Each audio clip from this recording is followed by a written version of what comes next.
Raider Nation, what's going on? It's Mitchell Renz here, host of the Raiders Report, and I'll tell you what, man, I know it's Tuesday. I hope everyone is having an amazing day out there. Jeremy Chuggs and I, we're going to be talking about some training camp news because we finally got some training camp news to sit back and digest on. Then I wanted to do a segment around Tre Tucker because we've seen a lot of hype around this young man right here, and I think that we're only just reaching the surface of what he could potentially do this upcoming season. So we're going to talk a little bit about that because there's a certain term that I want to use. I'm not going to give it away yet, but to me, Tre Tucker is blank for the Las Vegas Raiders. If you want to figure out what that word is, let me know down below. And then we are going to do a Raiders Report mailbag today, so use hashtag Raiders or Super Chat to get those questions, comments going for me down below. The mailbag is going to be the final thing, but that doesn't mean that you can't start asking some questions right now. So since we're going to do a segment around Tre Tucker, and this is the live poll right now, 83% of you have voted more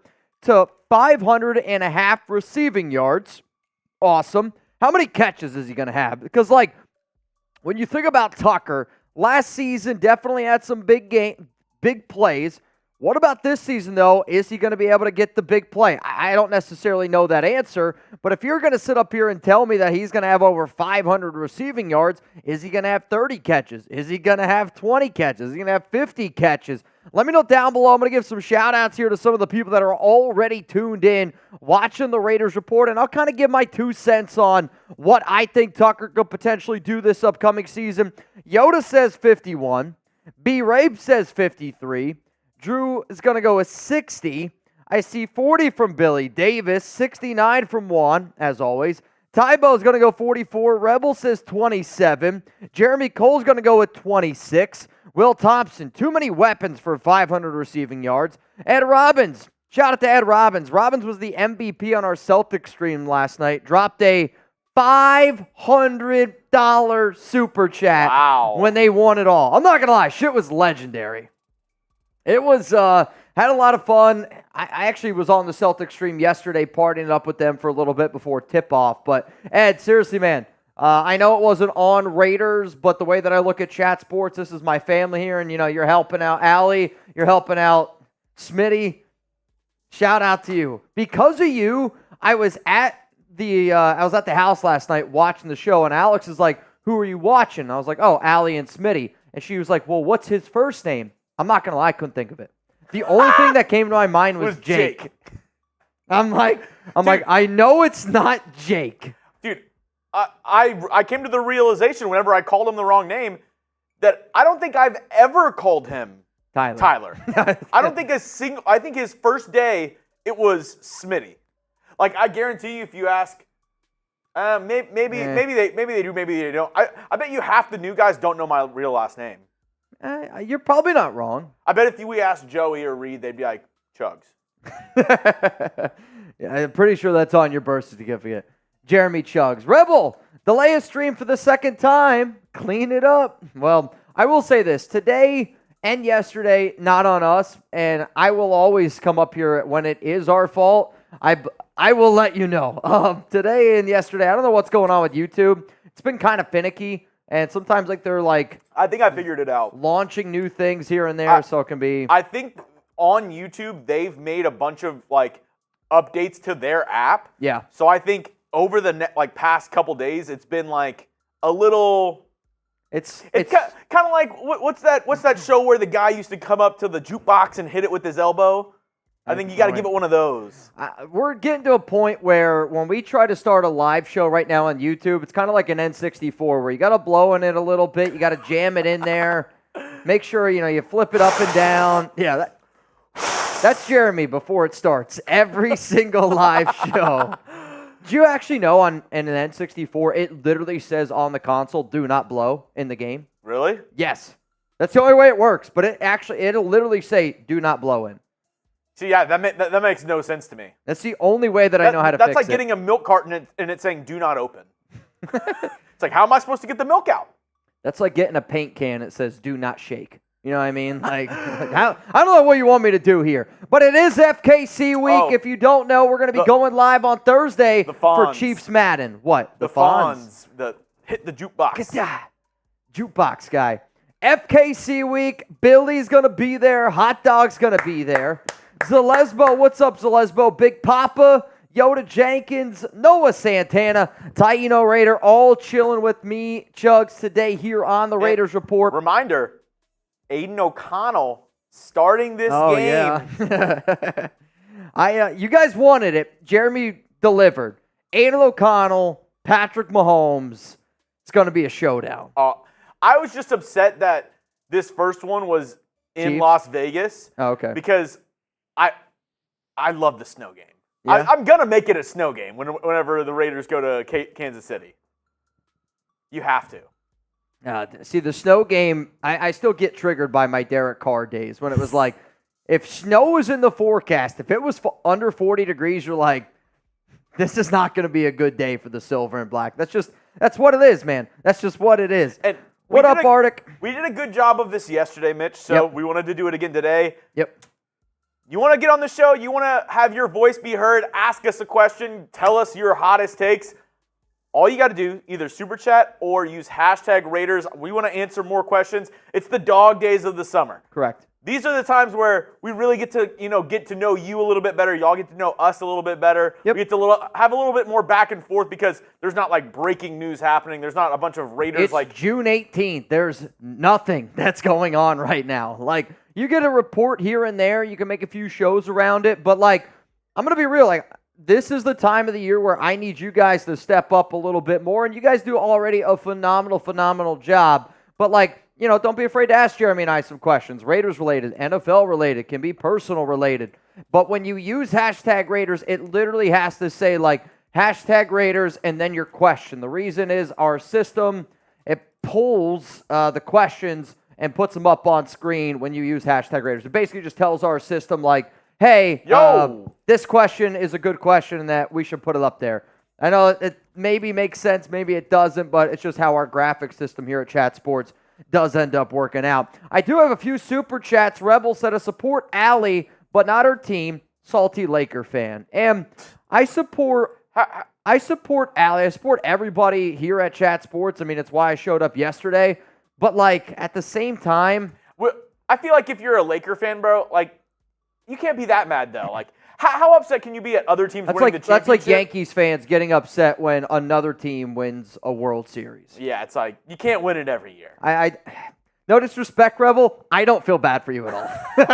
Yeah. I really don't, man. That was like Smitty yesterday crying. He's like, championship number 18.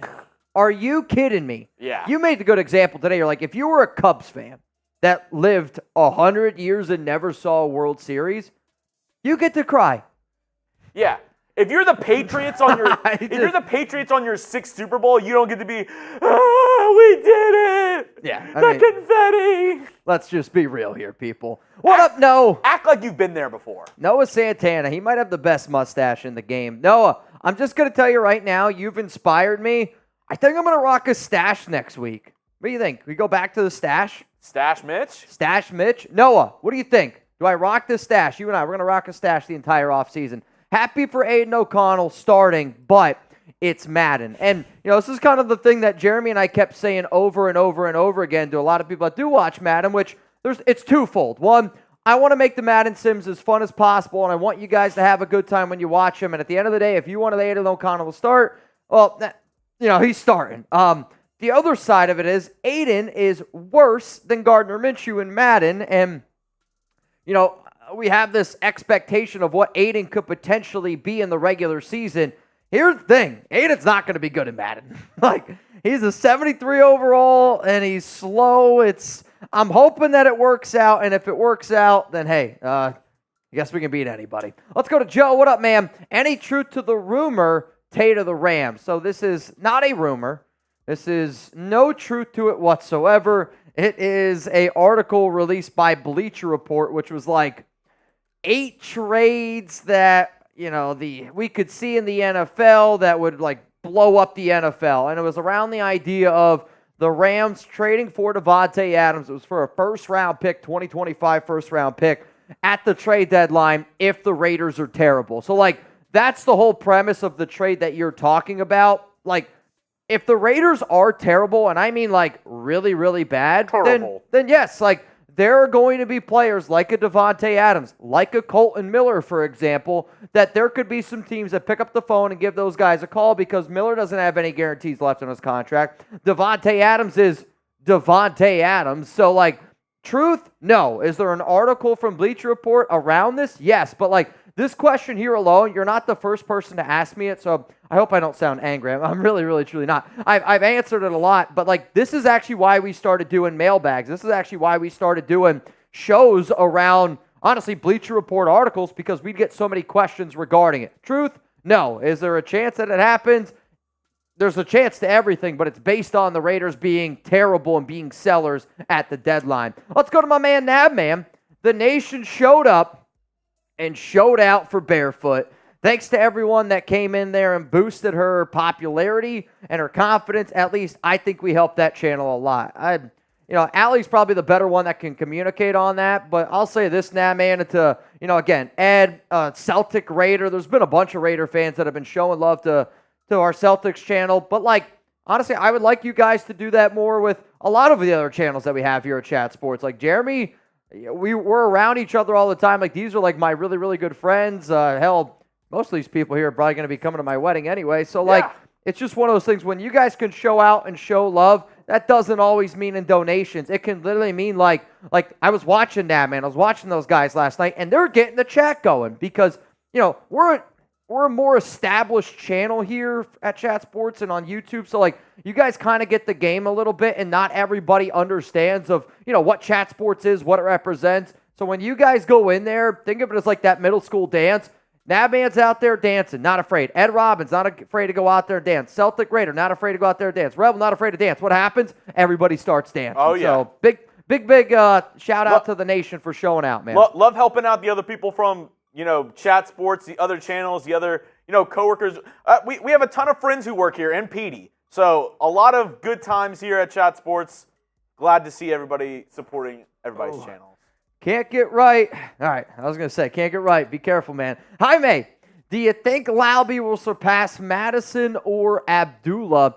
There's definitely a chance, and, like, I always say this, where there's smoke, there's fire, and there has been a lot of smoke around Laube this offseason, whether it's him being able to, be a kick returner, punt returner, catch the football. He was already working with the ones in passing situations during minicamp, which, you got to look at that situation and be like, that's a big, big win for him. I will also say, though, Antonio Pierce does seem to be pretty fired up about Alexander Madison and Amir Abdullah. Time is going to tell. To me, the person that Laube's going to impact more is going to be Abdullah, especially in the passing game, just because I think he's a better all-around running back. And, I don't want to put too much pressure on Laube because everyone's like, oh, he's going to be the next Christian McCaffrey. I think it's just because he's a white running back and he wears number 23. That's not really a fair comp. If Laube comes out this season and he can be like a really good RB2/RB3, somebody that's a pass-catching back first and, can run between the tackles here and there second, awesome. But, like, I do think that I think that the way that Laube's going to get on the field is his pass-catching ability. And if he can learn to block, that's how he'll take Madison off the field. Taino, my brother, Mitch's wedding at Allegiant Stadium, silver and black theme. Unfortunately, no. I'll tell you, there is a 0% chance that I'll get married in Allegiant Stadium, and that's even if Allegiant Stadium probably offered to pay for it. Alex is not going to go for that one. Plus, we already have a lot of our stuff booked and reserved anyway, so we'd be throwing away some money. But, like, Raiders cake? It's a steep price. I don't know if we can afford cake. I don't know if we can do cake, but that's kind of where we draw the line.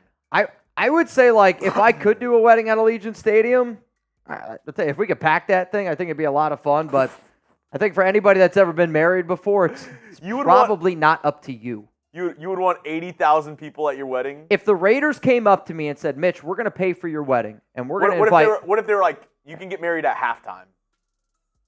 Nah, see, it would be interesting. I'm thinking more of, like, if the Raiders are like, we're paying for your wedding. No, yeah, like... And we're just going to invite, like, 80,000 Raider fans. No, halftime of a game. You're just... All your friends and family come out, they set it all up. Alex walks out of the tunnel. Oh man, no, I'm okay with that. Cause like, here's the thing, and this is me being honest with you. I want my wedding day to be, one of the happiest days of my life, a very memorable day, and I'm a big like, it just needs to go smoothly. I don't want there to be no stress, nothing. If the Raiders are playing a game, there's a coin flip of a chance that I'm not happy at that moment. / worried about what's going to happen in the second half. Like, imagine the day that I got married was the day the Raiders were up 20-0 on the Arizona Cardinals, feeling good at halftime, and then you lose that game. Like, everybody's like, it's because of the wedding. It's because of the wedding. It's never going to work out. B-Rabe, by the end of Max's career, I believe he breaks Michael Strahan's sack record. Oh, boy. I mean, how many sacks is that? I think it's 22.5. In a single season? Well, most sacks in NFL history is Bruce Smith with 200. Single season sacks? Yes. I think you're right. I think it is Strahan. 22.5. I'll say that the odds of Crosby and all NFL players probably will continuously go up for that record to break for two reasons big. One reason is I think they're going to add another game some point or another. Like, I can remember when the NFL started talking about adding game 17, and it was like 2 years later it ended up happening. They're already talking about adding game 18 Just make it, and getting rid of the preseason games. I feel like you still need at least 2 preseason games, though. I don't disagree with that.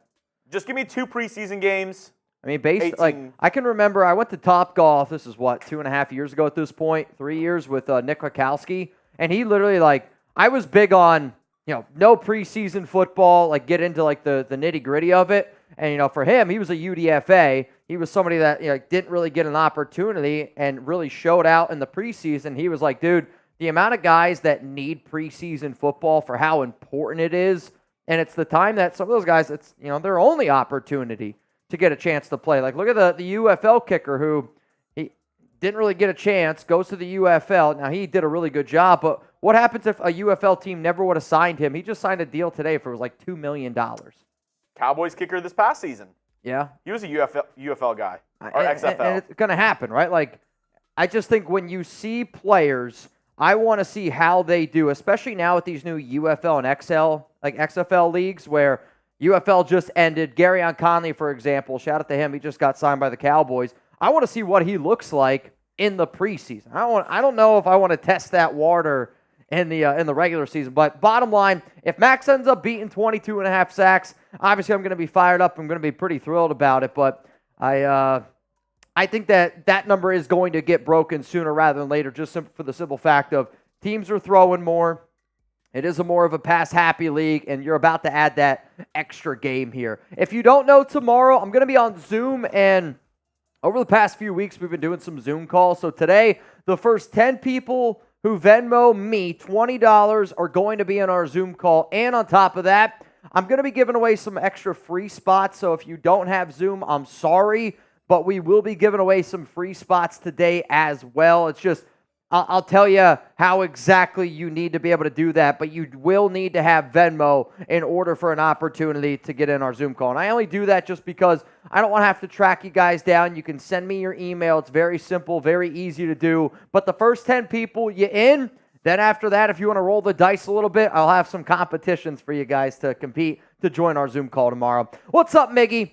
Coffee, cheers, Mitch, Chugs in the chat. Been slammed with DJ gigs, events, and shows.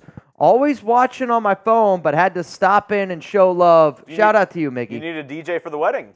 I don't, unfortunately, need a DJ for the wedding, Miggy. And, again, Miggy, you could be the world's greatest DJ.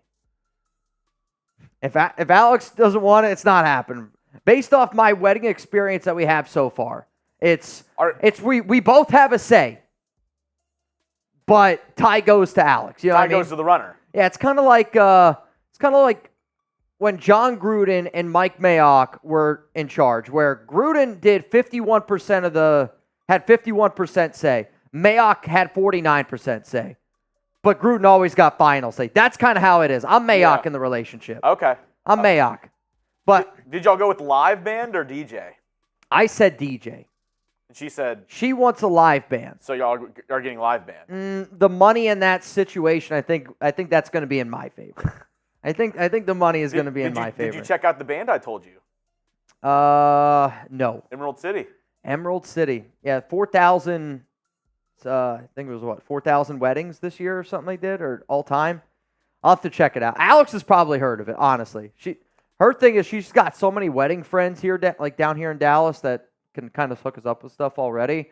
But I'll tell you this, Miggy, if you're ever gonna perform out in like Vegas or something like that, drop us the Addy. Shit, I'll pull up. I'd love to show up. We went to that one DJ. Remember, he was performing at the Ahern like a little bit before when we were there. Do you remember him? I don't know if you do. He was performing in the same area. It's her wedding, so it's all good, fam, Miggy. You're damn right, it's her wedding. Taino, are you guys going to be at the Raiders tailgate at AT&T Stadium preseason game? It's in Vegas this year, so that's the only difference. Where I know last year, Chugs and I did go to the Cowboys tailgate. That's two reasons. One, I got Alex's dad. We just started getting Game Time as our sponsor then. So I got Alex's dad tickets to go to that game with Alex and her mom. I'm trying to figure out a way for Chugs and I to get out to at least one preseason game, whether it be the Cowboys or the Niners. I actually would love to be able to do the 49ers preseason game because it's on a Friday. And then we'd be able to, perfect world if nothing happens after that, maybe cuts or whatever, we just live it up like Saturday, Sunday or something like that in Vegas. Like that would be fun to me. But if Chugs and I are here in Dallas for when the Raiders and Cowboys play in Vegas, and if there's anybody that's in Dallas, I mean, we'll always be down to at least grab a few beers or something like that, but we will have to end up doing because that game's on a Saturday, I want to say. Yeah, game's on a Saturday. We'll still be working. We'll still be doing our thing. All right, y'all, we got 300 people here in the building. If you haven't already, make sure you click that like button. Coming up here on the show, we're going to break down some training camp news, and I'm also going to talk about things, and I got 4 big things that I want the Raiders to do from now until training camp, because realistically, you got 4 weeks. You got 4 weeks, maybe 5 weeks, depending on how the exact calendar goes. I haven't looked at the exact calendar, but you have about a month, let's say, until training camp is underway. Rookies report one day, your veterans report another day. Antonio Pierce, Tom Telesco, I should tell you it's only 4 moves, so I F that up. If you just want to put moves to make, you could do that.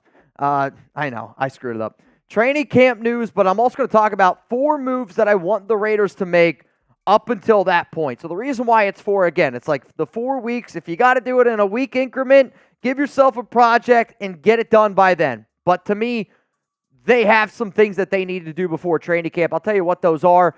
Then I'll say in about 20, 30 minutes from now, we'll get into our segment around Tre Tucker, because there's been a lot of hype around him, and I'm going to add a little bit of fuel to that fire. Then we got a Raiders mailbag. So please, please, please, if you send a hashtag Raiders question in now and we really like it, we will put it in the mailbag, which will be in about, let's say, an hour from now here on the show. Chugs is ready. I hope y'all are ready. Again, shout out to all of y'all for tuning in to today's show. It is greatly appreciated. We're pumping out a lot of content here on the Raiders Report, and time again, I think it's really cool to see the people that watch our shows in June. And I know there's smaller shows. I know it's like a little bit of a lesser thing, but I look at it as, me just hanging out with like a lot of my good friends, kind of like a bachelor party almost. I don't need a big group. I just need my core people. There's going to be shows that we do when we have 1,000, 2,000, 10,000 people. We had 10,000 people watching us during the NFL draft. But the people that are watching in the middle of the dog days of June when nothing's going on, believe me when I tell you, it is greatly, greatly appreciated. Free Fly Jedi, I say that because I know you got me. I got you guys too. You better believe that. Chugs is ready. Are y'all ready? Coming up right now, let's get into some training camp news here on the Raiders Report. Training camp news and 4 moves that Antonio Pierce and Tom Telesco need to make. That's coming up here today on the Raiders Report, because I know this. I love Raiders football, and I love the offseason. I love a good rumor. I love being able to break it all down for you. But getting into training camp, if that doesn't give you a little tingle down there, then check your pulse, because you know what? Coming up here, I'm going to give you some news. I'm going to give you some moves to make that might give you more than just a little tingle down there.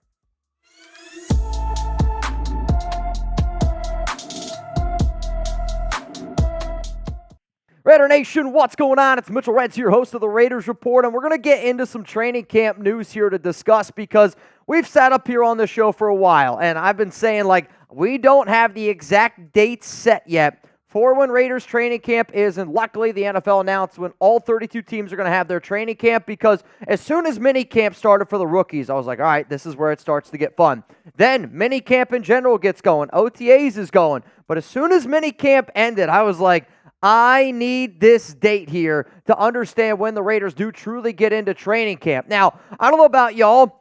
I know that Raiders training camp is going to be in California. No, it's not quite in like the Bay Area, but I'm battling the 49ers all June long. And we got a little bit closer for those of you that have been following along with our June sub battle against the 49ers report. I like to win, but I hate losing more than I like winning. And if you agree with that statement, I need y'all to click this share button. I need you to put this on Facebook, Twitter. I need you to tell your friends to go subscribe to the Raiders Report, because we are not going to lose to the 49ers Report. We're going to keep you guys up to date. We're going to be doing live shows, doing all this type of good stuff. And if you are already subscribed to the show, I want you to type me down below. That way, Chugs and I can see who's rocking with us, who's not rocking with us in this little bit of a slower time of the year, if you will. So the Raiders training camp dates, they are set. The rookies are going to end up reporting on July 21st. The veterans are going to be reporting on July 23rd. I'll tell you this, though. I am genuinely curious to see if the veterans, some of the veterans, like a Max Crosby, some of the captains, end up reporting with the rookies just because of how good of a turnaround it's been. And like you've heard Antonio Pierce talk about it, you've heard some of the players talk about it. Like, they're showing up right away, they're getting to work, and they're having it going. Also, training camp is going to be in Costa Mesa this year in California, just because it's so damn hot in Vegas and they have to practice so early. So this might be something that you start seeing time and time again. So that's the training camp news that I knew a bunch of y'all were interested in. Now let's get into some of the moves that the Raiders need to make before training camp. To me, the number one thing that Antonio Pierce and Telesco need to do, and when I say like moves that they need to make, they're not going to be able to do all of these, but I did try to prioritize them and like when I would do it. So think of it as more of, these are conversations, these are plans that we need to have. Hop into that time machine, think about the draft. I was like, we have plan A, plan B, plan C. To me, plan A needs to be, Tom Telesco said that he wants to retain his guys. He wants to keep his guys, because that's not what he did with the Chargers. Well, he needs to prove it now. And there are 5 players that the Las Vegas Raiders could potentially extend this offseason. So to me, out of the 5 names that they have up here, and if you haven't seen this video, it is already on the Raiders Report YouTube channel. You can look up Raiders extension candidates in the search bar. Go check it out. But like where they are ranked is how I would prioritize them. If I'm Telesco and AP, I'm getting with Tom Delaney, who handles all the Raiders salary cap stuff, and I go, we got to extend at least 2, maybe 3 of those guys. You got $34.1 million of salary cap space, money that you've still been sitting around waiting on. And, you know, it's been reported that they don't want to go out and sign anybody in terms of free agency right now.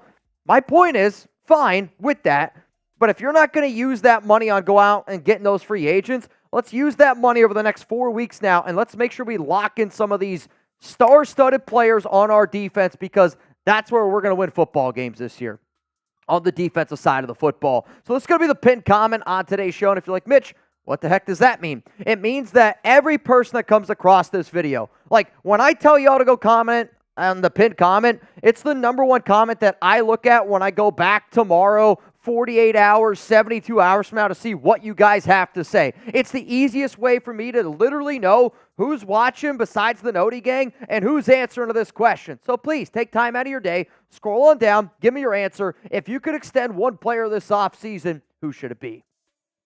There's a reason why I put Malcolm Koonce number 1 on that list. Though, as I've said before, I don't really think Koonce signs an extension this offseason, because if I'm him, I'm an edge. I'm going to bet on myself. The next name that I would bring up there is Robert Spillane, and that's going to be the deal that I think ends up getting done first. He was one of the captains, repping it on his chest. Yes, I also say that linebacker is probably the least important position out of these, but due to the injury concerns around Nate Hobbs and due to the safeties in this situation as well, maybe not being as important of a role, I'm going to go with Robert Spillane, and I'm going to give him a 2-year extension to tie him in with somebody like a Max Crosby. Now, I don't know about y'all.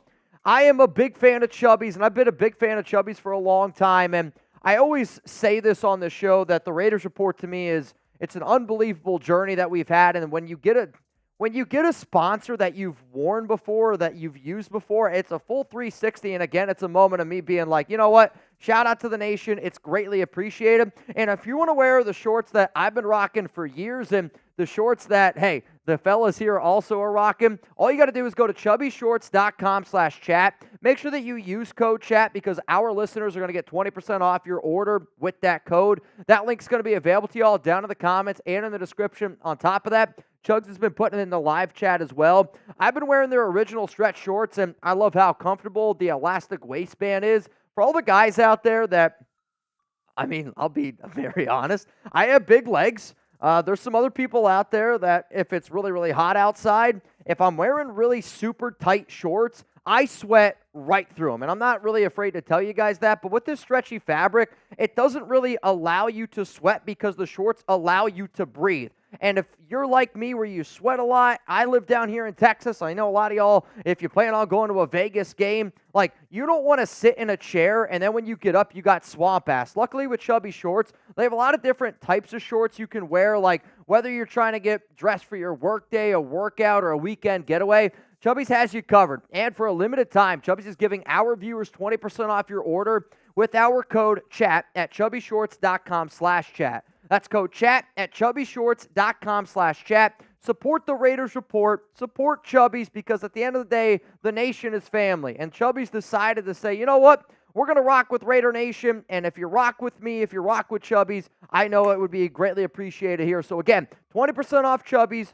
Promo code CHAT. If you want to get the shorts that I've been rocking, they're great on the golf course. Alex is also a big, big fan. And they also come in like inch seams of 4 inches, 5.5 inches, 7 inches. The shorts that I was wearing in that picture were the 5.5-inch seams.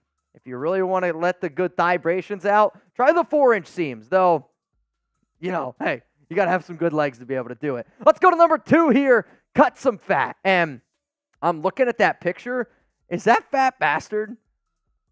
I'm not going to lie. I was a little bit worried looking at that, Chugs. I was like, it looks like tits. That's just what it looks like. But you got to cut some of the fat. And, you know, we got 91 players on our roster. And the reason why that this is step number 2 is, spoiler alert, this is going to involve some free agency moves and us adding some other players. We cannot add any players in free agency with that $34.1 million that we have unless we cut some fat. Now, the 6 players that are shown here are the players that I believe are the first dudes that end up getting cut. And this name list is not really changing all that much. The reason why these are the 6 players on here are McAllister, McKenzie, John Samuel Schnenker, Jaden Grant, and Charles Snowden are all second-year players that were at Raiders rookie mini camp. And I'm actually kind of curious to see if they end up going to Raiders rookie training camp yet again. Alec Bachman was signed somewhere in the middle of, was that June? Or might have been right at the end of May. But the bottom line is those are the first 6 players that if I'm the Raiders, I'm going to move on from. And I know I've been saying it because I think we've been waiting for the Raiders to make a move after getting all that money from Jimmy Garoppolo.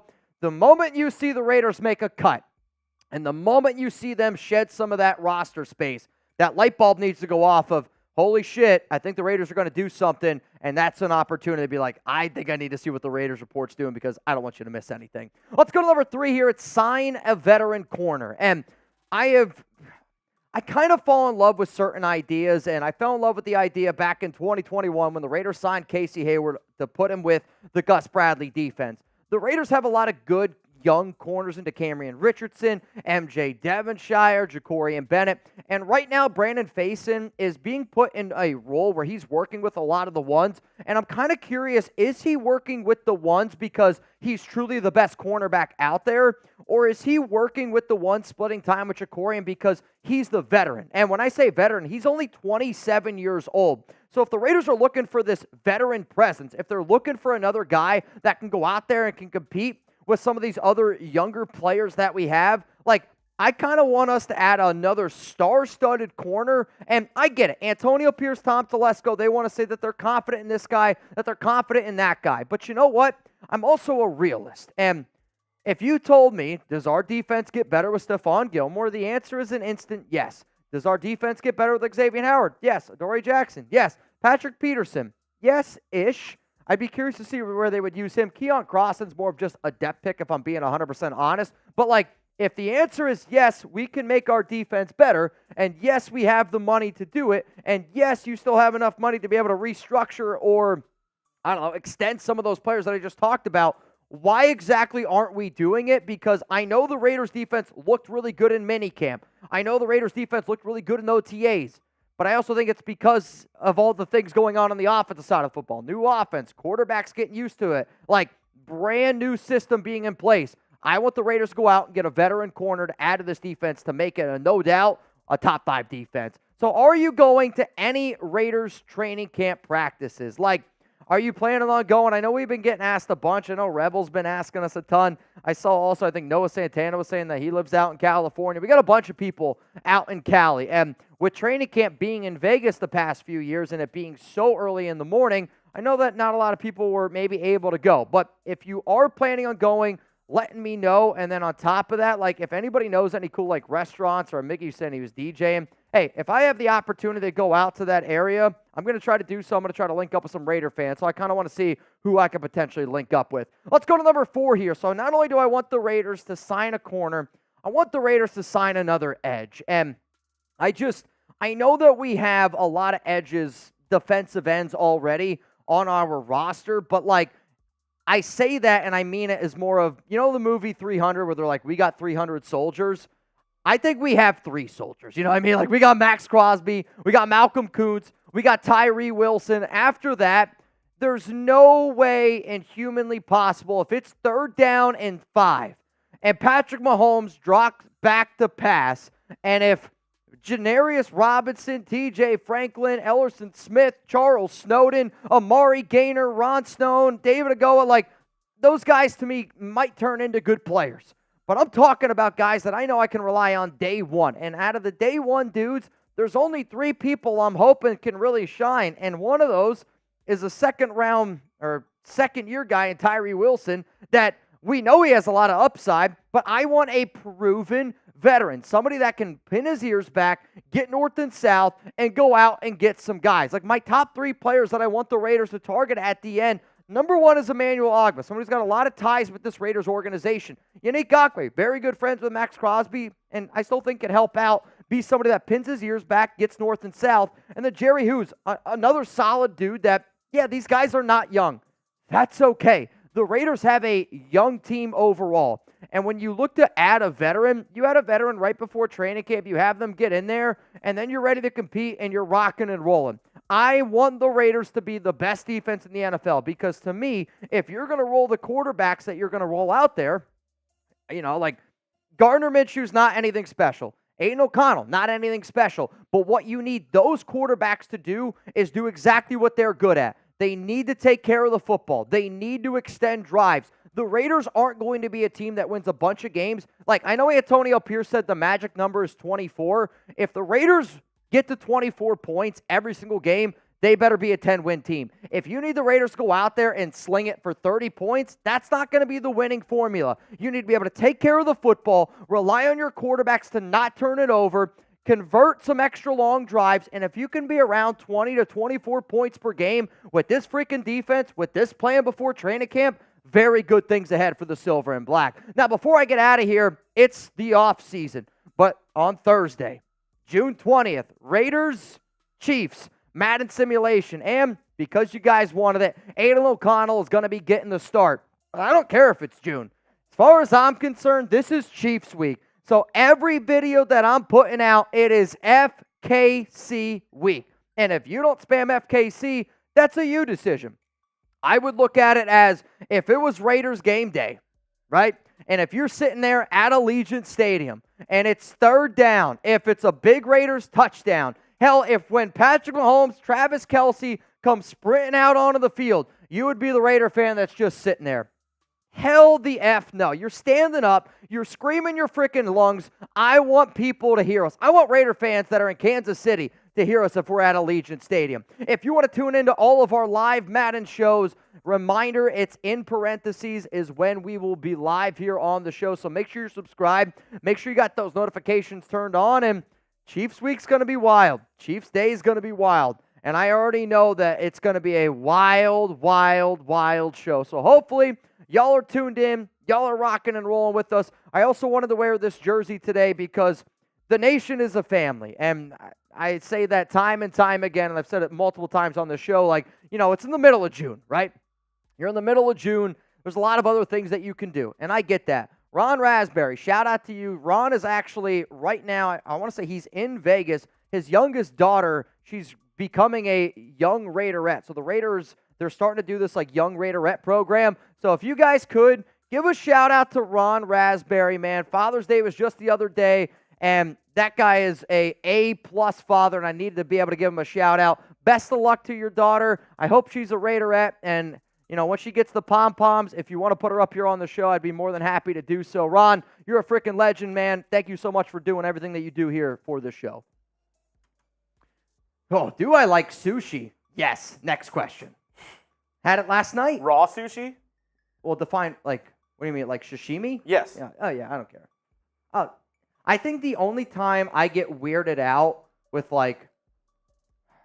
so one time Alex took me to this restaurant where they had octopus, and it was so fresh that it was still twitching. No, I couldn't do that. That's too weird to me. That's too weird. Just let it sit in your mouth and you let it move around. Nope. No, that's not going to happen. No. I love sushi. I think sushi is actually probably one of my favorite meals. Sashimi. Name that movie. Do you guys like sushi? Give me a yes. Give me a no. W's for Ron down below, man. I mean, what International Sushi Day? I think you might have to get sushi tonight. Wasabi, yes or no? A little bit in the soy sauce. Okay, it's a good move. Ginger, yes or no? Yes. I love ginger. Love it. Absolutely love it.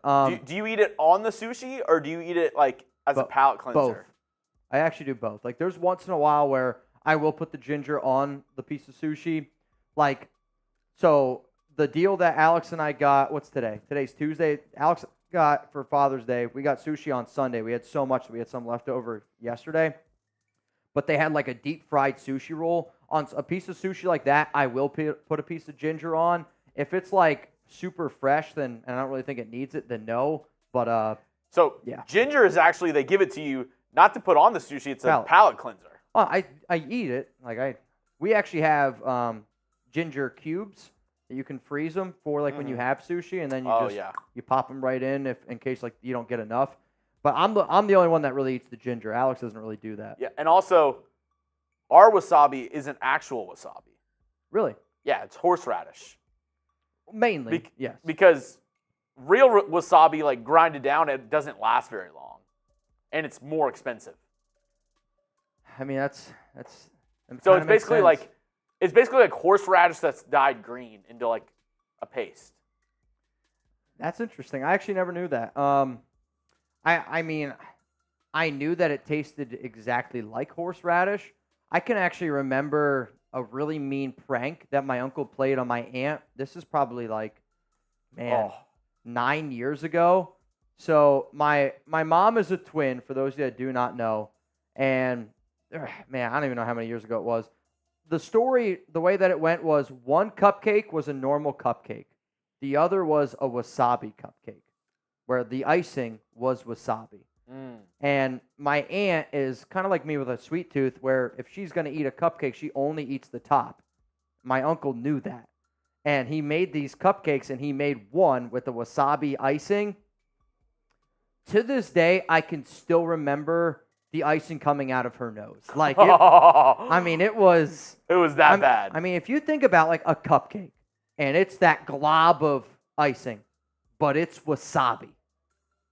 I mean, her face, it was an instant oh my God, what did I just do? If anybody wants an amazing cheap prank, do that. It's a great prank. I'm amazed that she didn't smell it before she ate it. Yeah, true. I don't know. I feel like you would by the time you get it right here, you'd be like, it smells weird. There's a 0% chance she's watching this. I think if you saw my aunt, you'd think it's less weird. I love her, but I think you would think it's less weird. They want to know, did you try the apple pie thing last night? Apple pie thing last night? No. I did bring it up to Alex, and I'm going to figure out a way to try it. I mean, I feel like if we do, though, we should try it on here. Like, at this point now. Do we DoorDash it right now into the show? How about Friday? This Friday, we're going to get some apple pie because I want to get good apple pie. Like, I feel like if I DoorDash apple pie now, there's also a chance it might not be here in time. Yeah. We'll get some good apple pie. I'll go to the store. I'll get some good apple pie. Does it matter what type of cheddar cheese? I think you got to go thin sliced. Thin sliced? Like maybe go to the deli counter. Okay. Like thinnest slice of cheddar. And then they're going to be like, well, what do you need this for? Apple pie. And be like, it makes sense.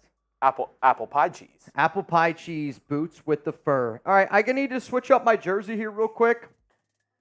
Chugs is going to hop on. And then reminder, $20 Venmo to get in for our 50-50 raffle. The first 10 people that end up getting in this race are also going to be in our Zoom call. So if you are somebody that sends in 20, I'll ask you this. Please also send me your email. And there's sometimes where the first, one of the first 10 people can't get in or isn't available to do the Zoom call. So even if you're like number 16 and you don't think that you're in, still provide me with an email. That way, in case somebody else can't go or backs out, then I can end up getting you in. Testicles. That is all. Apple pie with salami. No, but I mean you were getting talked about earlier in the show. No, they were saying how happy they were for you and the channel, and that they were very happy to support.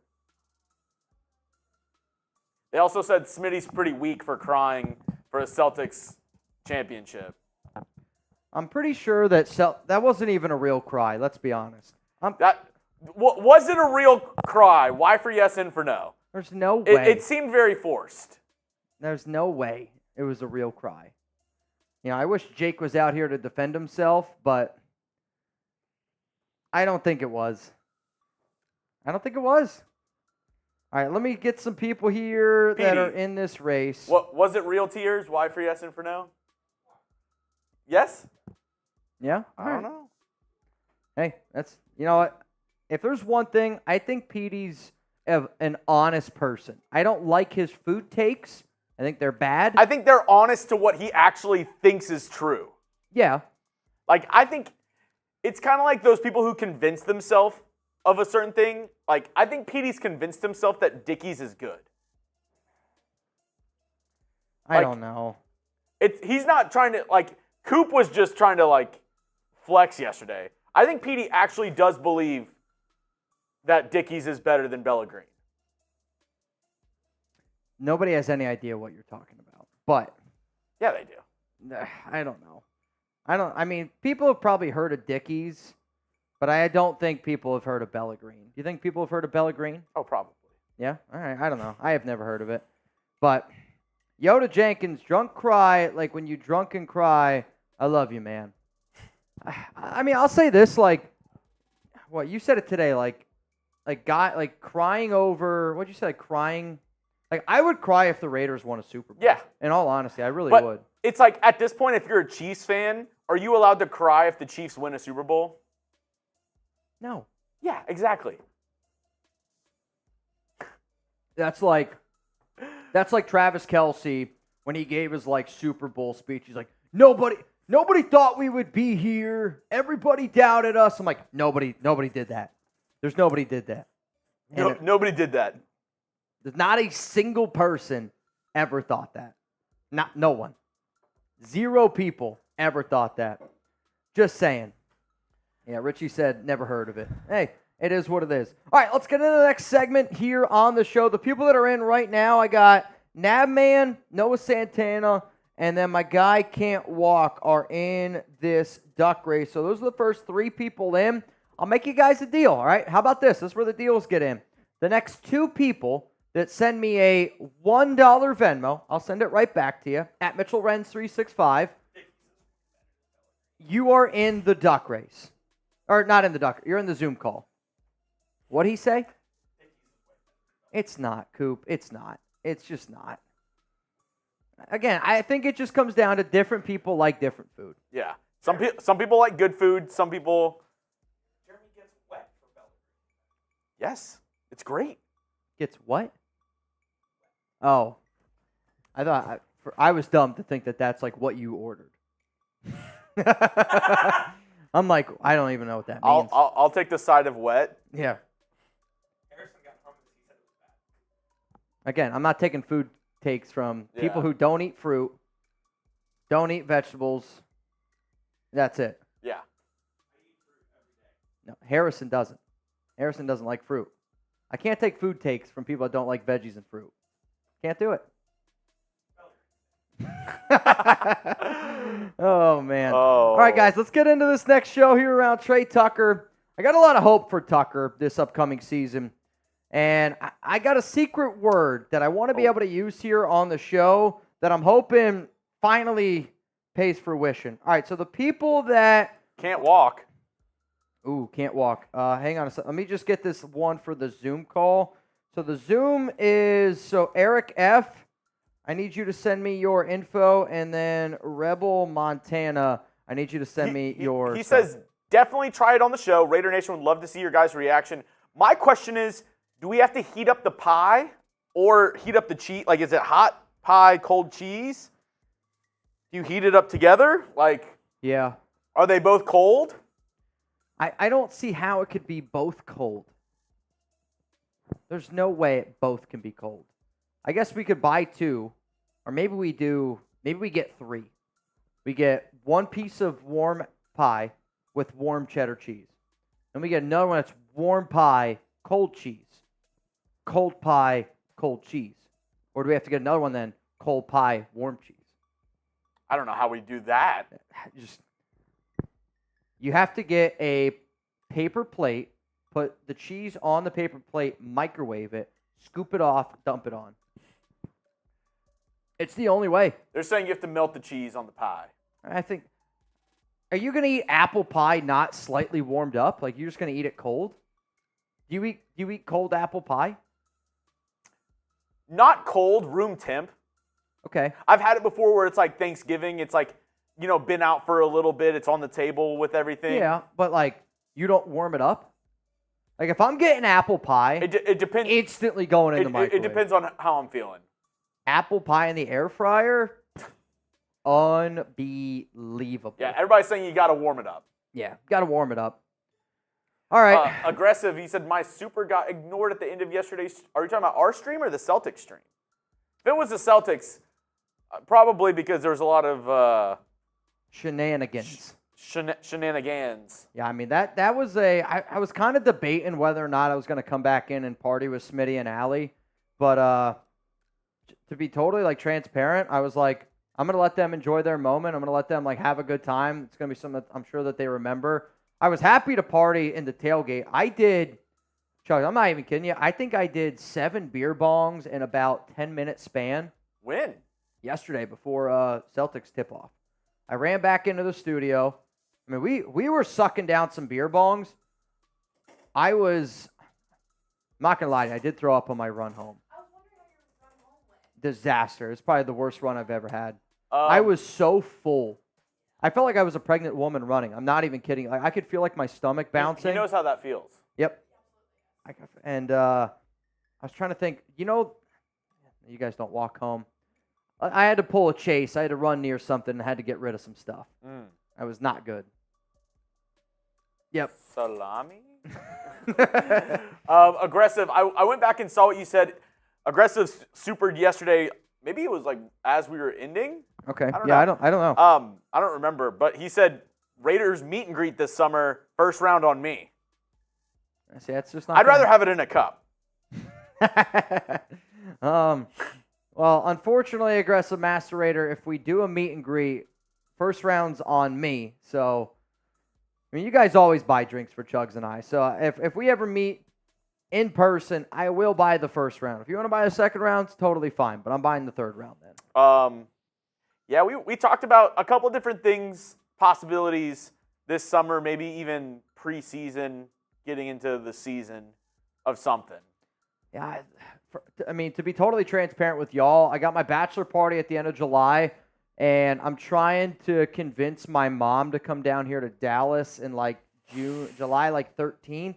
So that's kind of like my top priority right now, and it's already June 18th. But if we did a meet and greet down here in Dallas and I gave you guys a date, would you do it? Like, I know it's a far travel for some people. I know we've done it before. It might be the only option that Chugs and I have this season, to be totally honest. I actually had a Raider fan. He owns a restaurant, Matito's. I don't know if you've ever been to Matito's. Yeah. And he said anytime that you and I want to go there, we can bring as many people as we want, free food on him. Really? Yep, free food, free drink on him. We just go. We just got to let him know. Really? Yes, really. That's my guy. Alex is my guy. That's my guy. So we did a Raider event with him probably back in 2019. Hey, I'm showing up with 50 of my closest friends. I mean, he's a diehard Raider fan, so he probably would love the fact if I brought a bunch of Raider fans to him. Now, I'll say this. If I brought 50, probably wouldn't be free for everyone there. It was more of like, so they do an all-you-can-eat brunch thing on Sunday, and he's like, if I wanted to bring some, like, the friends, like, it'd be totally covered. So, but maybe we could do a meet and greet there. I don't know. I'll hit him up. Jario says, I'll show up. Can't Control Life says, I need a ride, though. Hey, I like it. I do like Fireball. I don't drink as much Fireball anymore because of how much I've drank it on this show, but I do enjoy it. Robert Ortiz, I don't know if I said this already. You are in our Duck Race $20 Venmo right now. You'd have the opportunity to win $40 here on the Raiders Report. We're going to do that at the very end of today's show. Coming up, let's get into our next show here around Tre Tucker. I think you guys are going to enjoy it because there's a lot of hype around number 11, and I'm excited to break it down. Tre Tucker is going to be the Raiders' secret weapon on offense this season. I'm Mitchell Renz, host of the Raiders Report. And coming up here on today's show, I'm going to tell all of y'all right now that number 11 might not make the biggest impact in terms of stats on the field, but when he's going to be on the field, he's going to create absolute chaos for the defensive coordinator. So the reason why I'm saying this is because I'm a big believer where there's smoke, there's fire. And usually I say that around rumors, but the amount of smoke from Antonio Pierce, the coaching staff, other players around Tre Tucker has been just climbing, and I'm starting to really, truly think that the Raiders have big plans for Tucker, but again, it might not add up in the total stat sheet. Now, if you love today's show, if you're watching this live, greatly appreciate it. We go live every single Monday, Tuesday, Thursday, Friday here on the Raiders Report. If you don't have time because you're a busy person and it's June, it's all good. Hit that subscribe button. We're going to give you guys free videos around news, breaking news, analysis. We do it all here on the show. Hit that subscribe button, and if you don't like what you see after a week, unsubscribe. You got nothing to lose. So coming up here, I'm going to tell you why Tre Tucker is going to be the Raiders' secret weapon on the offensive side of the football. And part of being the secret weapon is, you got to be like the name that not a lot of people know too much about, but like somebody that when he's on the field, he's going to strike fear in the eyes of that defensive coordinator. The first reason coming up here is Tucker is a different dude. And if you don't know what I'm saying here by Tucker is a different dude, then you probably didn't hear what Antonio Pierce had to say on, Wednesday? It would have been June 11th or June 12th. June 12th is when it was. When the Raiders canceled practice, Antonio Pierce said this: Tre Tucker is a different dude. He looks different, acts different, runs different, catches the ball different. Don't look at the size. Don't mention that. Watch him play. He's the biggest guy out there. He had a hell of an offseason, came back right after the offseason program, the Super Bowl, and got in here and started working and was here every day. To me, if Antonio Pierce is this fired up about Tre Tucker, then guess what? I'm going to be a sucker for it too, because Pierce wants somebody that's going to go out there and run through a mother effing wall, not only for himself, run through a mother effing wall for Antonio Pierce, run through a mother effing wall for his teammates, and that's what Tre Tucker has been doing. He's been going out there, he's been putting in the work, very, very tough player, and he's going to get used a ton this upcoming season. Let's go to the next reason here why I think Tucker is going to be the Raiders' secret weapon. He put in some extra work this offseason, and this is another one of those things that it might not show up now, but I'm so confident that if you haven't already bet the over on 6.5 wins for the Raiders, you're literally just not taking advantage of this because there's not many NFL teams out there that show up the day after the Super Bowl. There's not many teams that have a player like Max Crosby that shows up every single day to the facility. There's not many teams out there that have 100% participation at mandatory minicamp. Why? Everybody's buying into what Antonio Pierce is selling, and you need leaders at all standpoints. Guys that wear the C, but then also players like Tre Tucker getting ready to enter their second year because that's how you create a foundation. Rome wasn't built in a day, but you need people like Tucker doing what they're doing in order to build Rome. So Aidan O'Connell, this is what he had to say on Tre Tucker earlier this offseason. I have thrown with Tre a bunch. It sucks we can't use the ball at the facility. That's probably the worst part of what we got to go to the park. But there's a park right by my house, and I threw with Tre about 3 times a week. So this offseason, and Aidan O'Connell, he said that on Max Crosby's podcast. So like you're talking about somebody who's already in the offseason working on what he needs to work on with Aidan. So not only are you helping Aidan, you're helping Tucker. And maybe I'm reading a little bit too much into this, but there is a part of me that wonders if O'Connell is the quarterback this upcoming season, if he wins that battle over Gardner Minshew, could that extra time of those guys being together in the offseason, I'm talking, March, April, May, June, those type of months, is that extra work really going to help him go from being a average player to a above average player? Because I know this, if I got that rapport with somebody and I'm putting in that time and effort, if I get into a bad situation, if I'm Aidan, yeah, you're going to look for Devontae. Yeah, you're going to look for Jacoby. But you know what? That nice little safety blanket there and Tre Tucker doesn't sound so bad. So let's play a game here because this is what this show is all about. It's going to be the pinned comment on today's show. How many receiving yards will Tre Tucker have this upcoming season? This is going to be the pinned comment on today's show. You're about to get hit with a YouTube ad break. I want you to scroll on down and give me your answer. For those of you that are watching this live show right now, I put the over-under at 500.5 receiving yards. And based off of what most of the people are saying, it says 81 for the more. The only reason why I am going to say less than 500.5 receiving yards is because this team has way too many options on the offensive side of the football. And I do think Tucker's going to be good. And I'm making the show, I'm calling him my secret weapon, and people are going to be like, but Mitch, you're not going to say that you're saying he has under 500 receiving yards. Yes, because to me it's a football, it's a team sport, right? And I am confident that when Tucker's out there on the field, the Raiders are going to pick up more chunks of yards. His speed, it's going to stretch the field out. It's going to take a lot of pressure off of the quarterback. It's going to take pressure off of the young running back. It's going to take a lot of pressure off of a lot of different moving parts. Tre Tucker is going to be a hell of a player, but he will have less than 500 receiving yards this upcoming season. If anybody out there is looking for one hell of a deal, I got deals on all sorts of Raiders gear. And when I say this, I'm talking hundreds of different types of memorabilia. Like this t-shirt right here, I think you can get right now for $20 off. This Raiders hat t-shirt combo, I want to say you can get for like $20 off. That first double t-shirt that I was showing, this is, I believe, originally $60. You can get it for $35 right now. So all you got to do is go to chatsports.com/Raiders sale. You can also go to Raiders sale if you want to type in 2 S's. That link's going to be available to y'all down in the comments. Down in the description, there is jerseys on there. I think I saw if anybody's like a big and tall guy, which I've seen some Raider fans. A lot of big and tall Raider fans. There's a Bo Jackson jersey that's on sale. There's a really sick Charles Woodson jersey. You guys remember like the jersey I used to have that's like split down the middle? I used to call it my lucky jersey. They have one of those for Charles Woodson. There's a whole bunch of women's clothing. There's I saw like 3 different like baby apparel things that you could get. Bottom line is, if you need some Raiders gear that is on sale, it's only on sale. Chatsports.com/Raiders sale. Let's go to the next reason here of why I think Tre Tucker is going to be the Raiders' secret weapon. He finished 2023 strong. I'm a sucker. I say it all the time. When I see a player get better and better and better, that tells me that they're learning. That tells me that they're coachable. That also tells me that one guy had Josh McDaniels, and now you got Antonio Pierce. Well, now I'm looking into the offseason, and, like we've seen players, mainly on the defensive side of the football for our franchise over the past few seasons, take that step forward, right?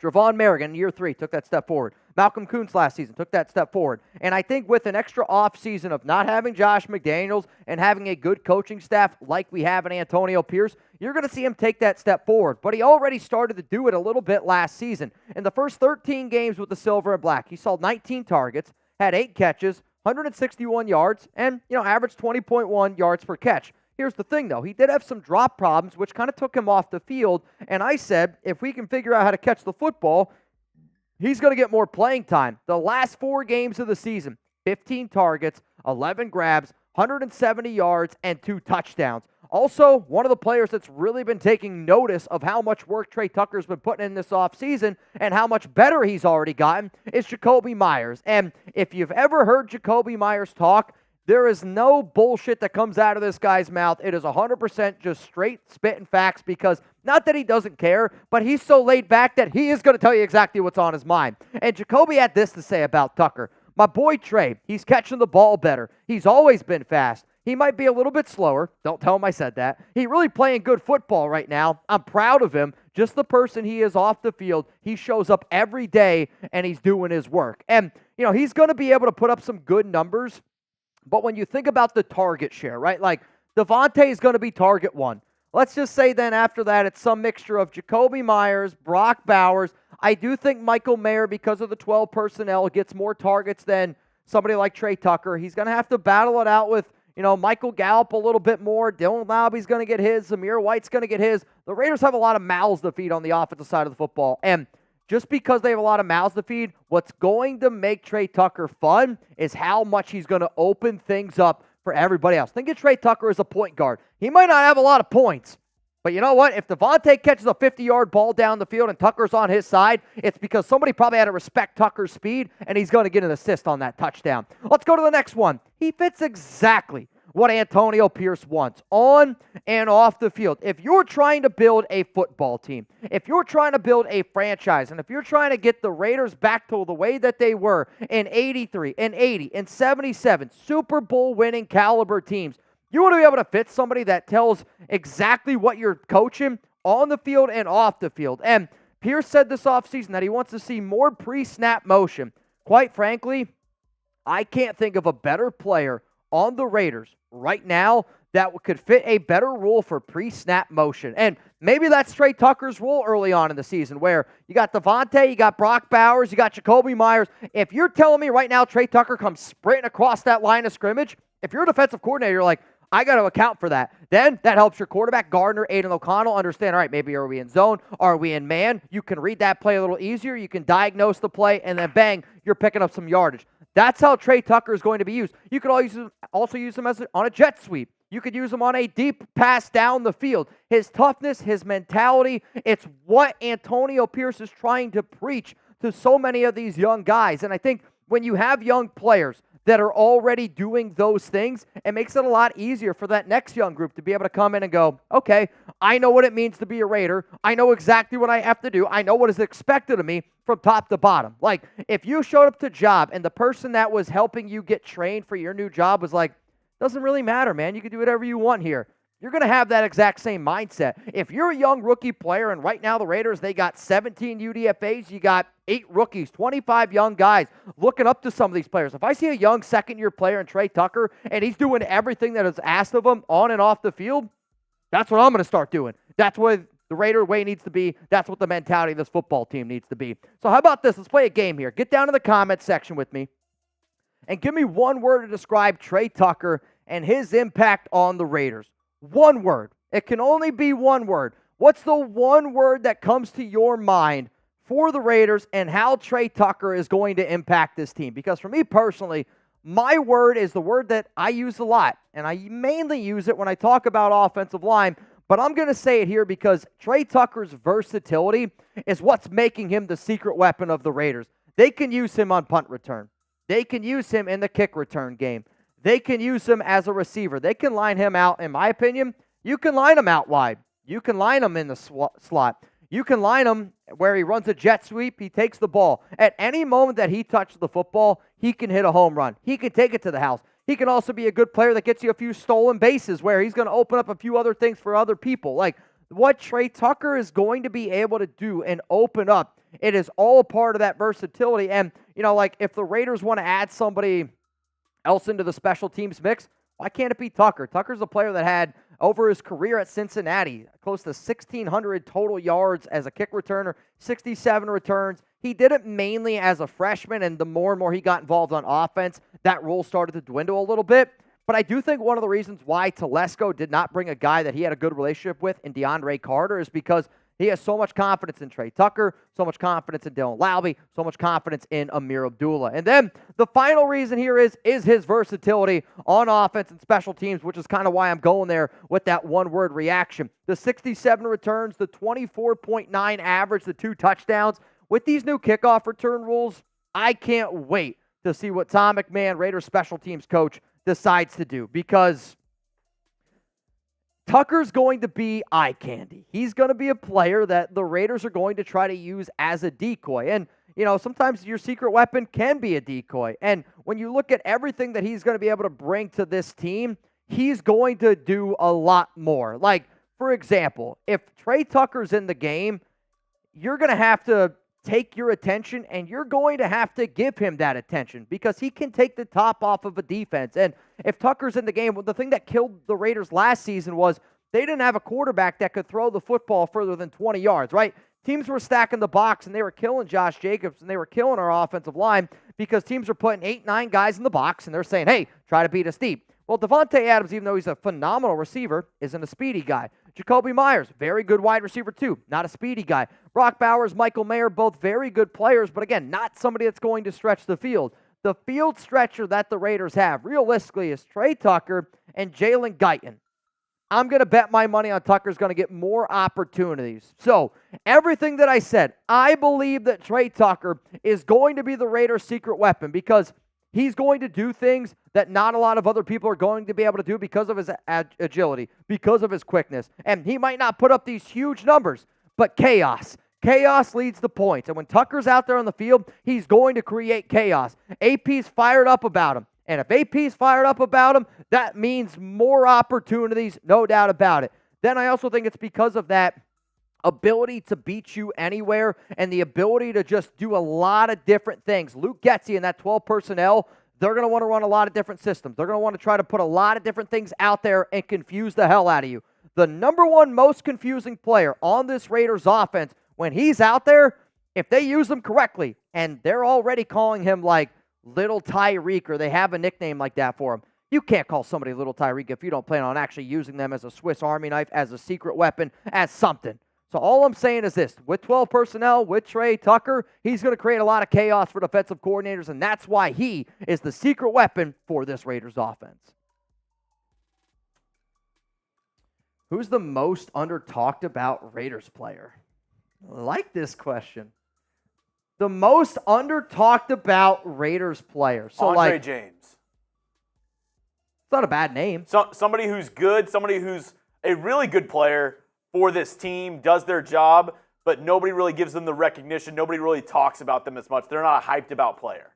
I would say, I said last season that the most underappreciated player on the Raiders roster was Adam Butler. I do think Jermaine Illuminor could be up there as well. I just think Butler was so good at beating his man that it opened up a lot of other things. And, when you can win with 4, you're going to be really good. Marcus Epps is a good answer. Marcus Epps is a phenomenal answer. It actually ticks me off. The amount of comments that I got on, I put out a video, it was like Marcus Epps, the contract extension one.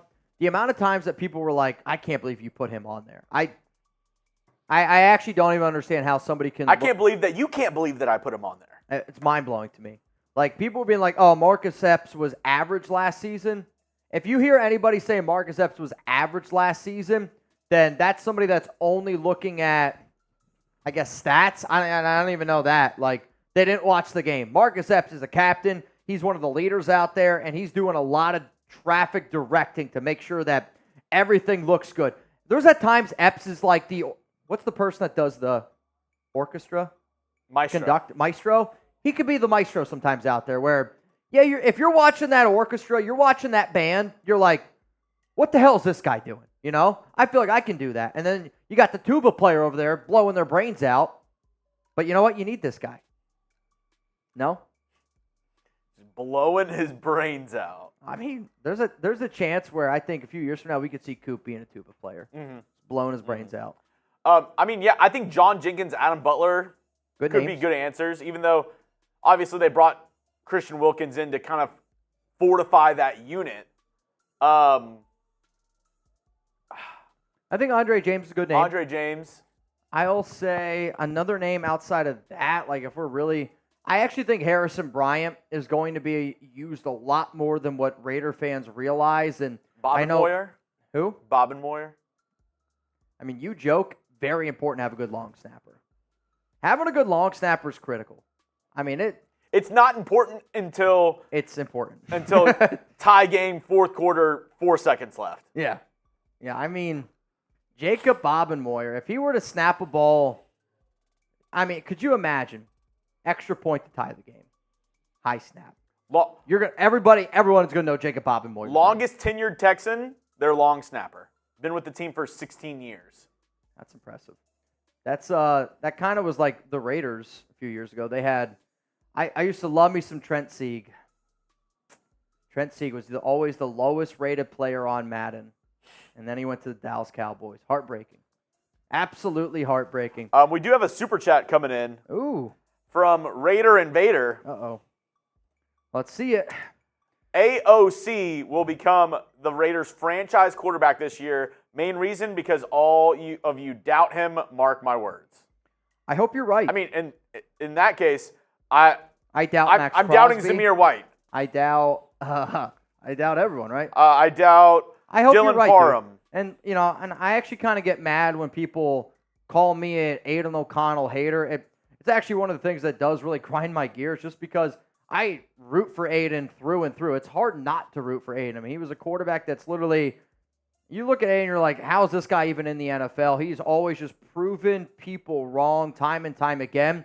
I will disagree that I think he's going to be the franchise quarterback. I just don't think he has enough skill to get it done on a consistent basis at the NFL level. Like, to me, and when I hear people talk about Aidan, it's kind of the same way when people got really excited about Jarrett Stidham the year before, where it was like, oh, Stidham looked really good in that small sample size of a game, which, sure, it wasn't wrong. But like when you actually watch a QB play a bunch of games, a bunch of snaps, you can tell, in my opinion, pretty quickly whether or not they're going to be somebody. And, there's certain people that have certain strengths in certain areas. To me, quarterback has always been something that I feel like I've done a pretty good job on. But believe me when I tell you this, there is no L that I am hoping I put up here. There is no tomato I'd rather have than Aidan O'Connell being the franchise quarterback, because if he does turn out to be the franchise QB with this defense on a rookie contract, I'll say it right now, you're a Super Bowl contending team if he turns out to be your franchise I hope guy. he does really good, but not enough to win the MVP. Because then... Oh, then you owe me some money. Yeah. If not, then Mitch owes me $100. 50. I said, I don't remember. You owe me $5,000 if he wins MVP. Yeah. You know what? Raider Invader, you and DeMokes. If Aidan O'Connell wins MVP, I'm going to send you guys each some money. Especially DeMokes. DeMokes is like, that's his thing, man. AOC for MVP. Oh, baby. my goodness. MVP. What up, Juice? More rushing yards, Josh Jacobs or Zamir White? I mean, my answer is going to go with Jacobs, and it's just because of the way that they paid him. Now, I am really interested to see when the Green Bay Packers cut him next season, where he decides to go after that, because, well, like, they gave him 4 years, 48, but they realistically only gave him a 1 year deal. Like, there's no way they're going to pay him after that. He'll be a free agent, I think, after next season. I think they're going to be able to get out of his contract pretty easily. But because of that, like, Telesco is somebody that's always bought into the idea of 2 to 3, running backs system. And because they paid Jacobs, because I do anticipate the Green Bay Packers offense to be better than the Raiders offense, and that's simply just because I'm betting on Jordan Love compared to our quarterbacks, I do think Jacobs is going to end up getting more rushing yards. But it's also because he's not going to have to share the backfield nearly as much as what Zamir is going to have to. What up, No? AOC has a chance to prove himself this Thursday. You're damn right. This Thursday, Aidan O'Connell, Patrick Mahomes, and we know whatever happens in Madden, it's going to happen in real life. Oh, yeah. I mean, the Madden Sim, I forget what, I think they were 10-7 last year in our Madden Sim. 9-8, I want to say. Just missed the playoffs, though. I think they were 9-8 and missed the playoffs. 9-8 missed the playoffs. Yeah, it was a close run. Yeah. Very, very close run. And I didn't even think about it. We're answering all these questions, but I don't want to take all the good questions away from the mailbag. We're about to do a mailbag here on the channel. So if you want to have your question answered, hashtag Raiders or Super Chat right now to get on the show. I'm going to pick the best ones. I might even, pick a couple more that we already answered just to, throw in for the show, just because the people who don't watch it live, I want them to have some good Raiders questions on there. But give me your best Raiders questions or NFL questions. It doesn't have to be just about the Raiders. You can ask a question about the Chiefs, about the Broncos, about the Chargers, about another AFC team, about another team in the NFL, about the latest stuff going on. So if you have a good question, or maybe even a statement about the Las Vegas Raiders, use hashtag Raiders or Super Chat to get on the shoe. Yeah, like if you want to make a claim, like somebody just said, Aidan's going to be the franchise quarterback, you can do it. I just ask you to use hashtag Raiders. Put that claim in it, and I'll talk about it. I mean, this is literally how we started doing this show. Like when I first started doing the show, Raiders Live was once a week. It was only on Tuesday. Oh. It was once a week, only on Tuesday, Lucky and we Irish. would do a lot of mailbags. What? Lucky Irish. The Lucky Irish jersey. Yeah, I had to wear it. This is the only Celtic jersey I have, if you will, so I was like, I got to wear it today. Reggie, we answer for free as well. All you got to do is use hashtag Raiders, buddy. It's on there. It's right there on the screen. Yeah, Reggie, all you got to do, hashtag Raiders, get your question, and you're good, homie. You're good, my man. We do answer Super Chats. The way I would always explain Super Chats is it's like Disney Fast Pass. If you want to skip the line, you can skip the line with a Super Chat. If you just want us to answer your question, you just got to wait in line a little bit. That's how it is. You have to use hashtag Raiders. It's the way that our system can put it up on screen. So I hope that makes sense. But Hondo does his thing. We do our thing. Graffin, those guys answer their questions too. We all do our own little thing here. But we do big things. We do big things as well. Jason Gutierrez, you, my friend, are in the duck race. And again, if you want to know how to get in, $20 Venmo at Mitchell Renz 365. And it should also be noted, I'm going to do a Zoom call tomorrow at 6:30 p.m. Eastern Time. And the first 10 people that get in this duck race, you guys are going to be entered in automatically to be in our Zoom call. I need your email. That's the only thing I need. So right now, as it stands, we got 20 to win. It looks like now 60 after Charles G., who won yesterday, says, you know what? I'm feeling lucky. Here comes the money. Let's do this again. All right, y'all. Coming up here on the Raiders Report, I'm going to be answering all of your questions here on the show. So if you want to get featured, I need you to use hashtag Raiders. If you want to skip the line, get in front, then that's where I need you to, hit that Super Chat. You ready? I'm ready. You guys ready? Let's get into this mailbag right now. It's mailbag time here on the Raiders Report. I'm Mitchell Renz, and the way that we do this show is use hashtag Raiders, or you can Super Chat to get those questions on the show. All the questions that you're about to hear from our live show on June 18th, and if we hit 1,000 likes today, we're going to do another mailbag next week. The Mount Raider Moore and the Silver and Black Hills said we want more mailbags here on this channel, so you guys got to click that like button for it to happen. Let's go to Justin G.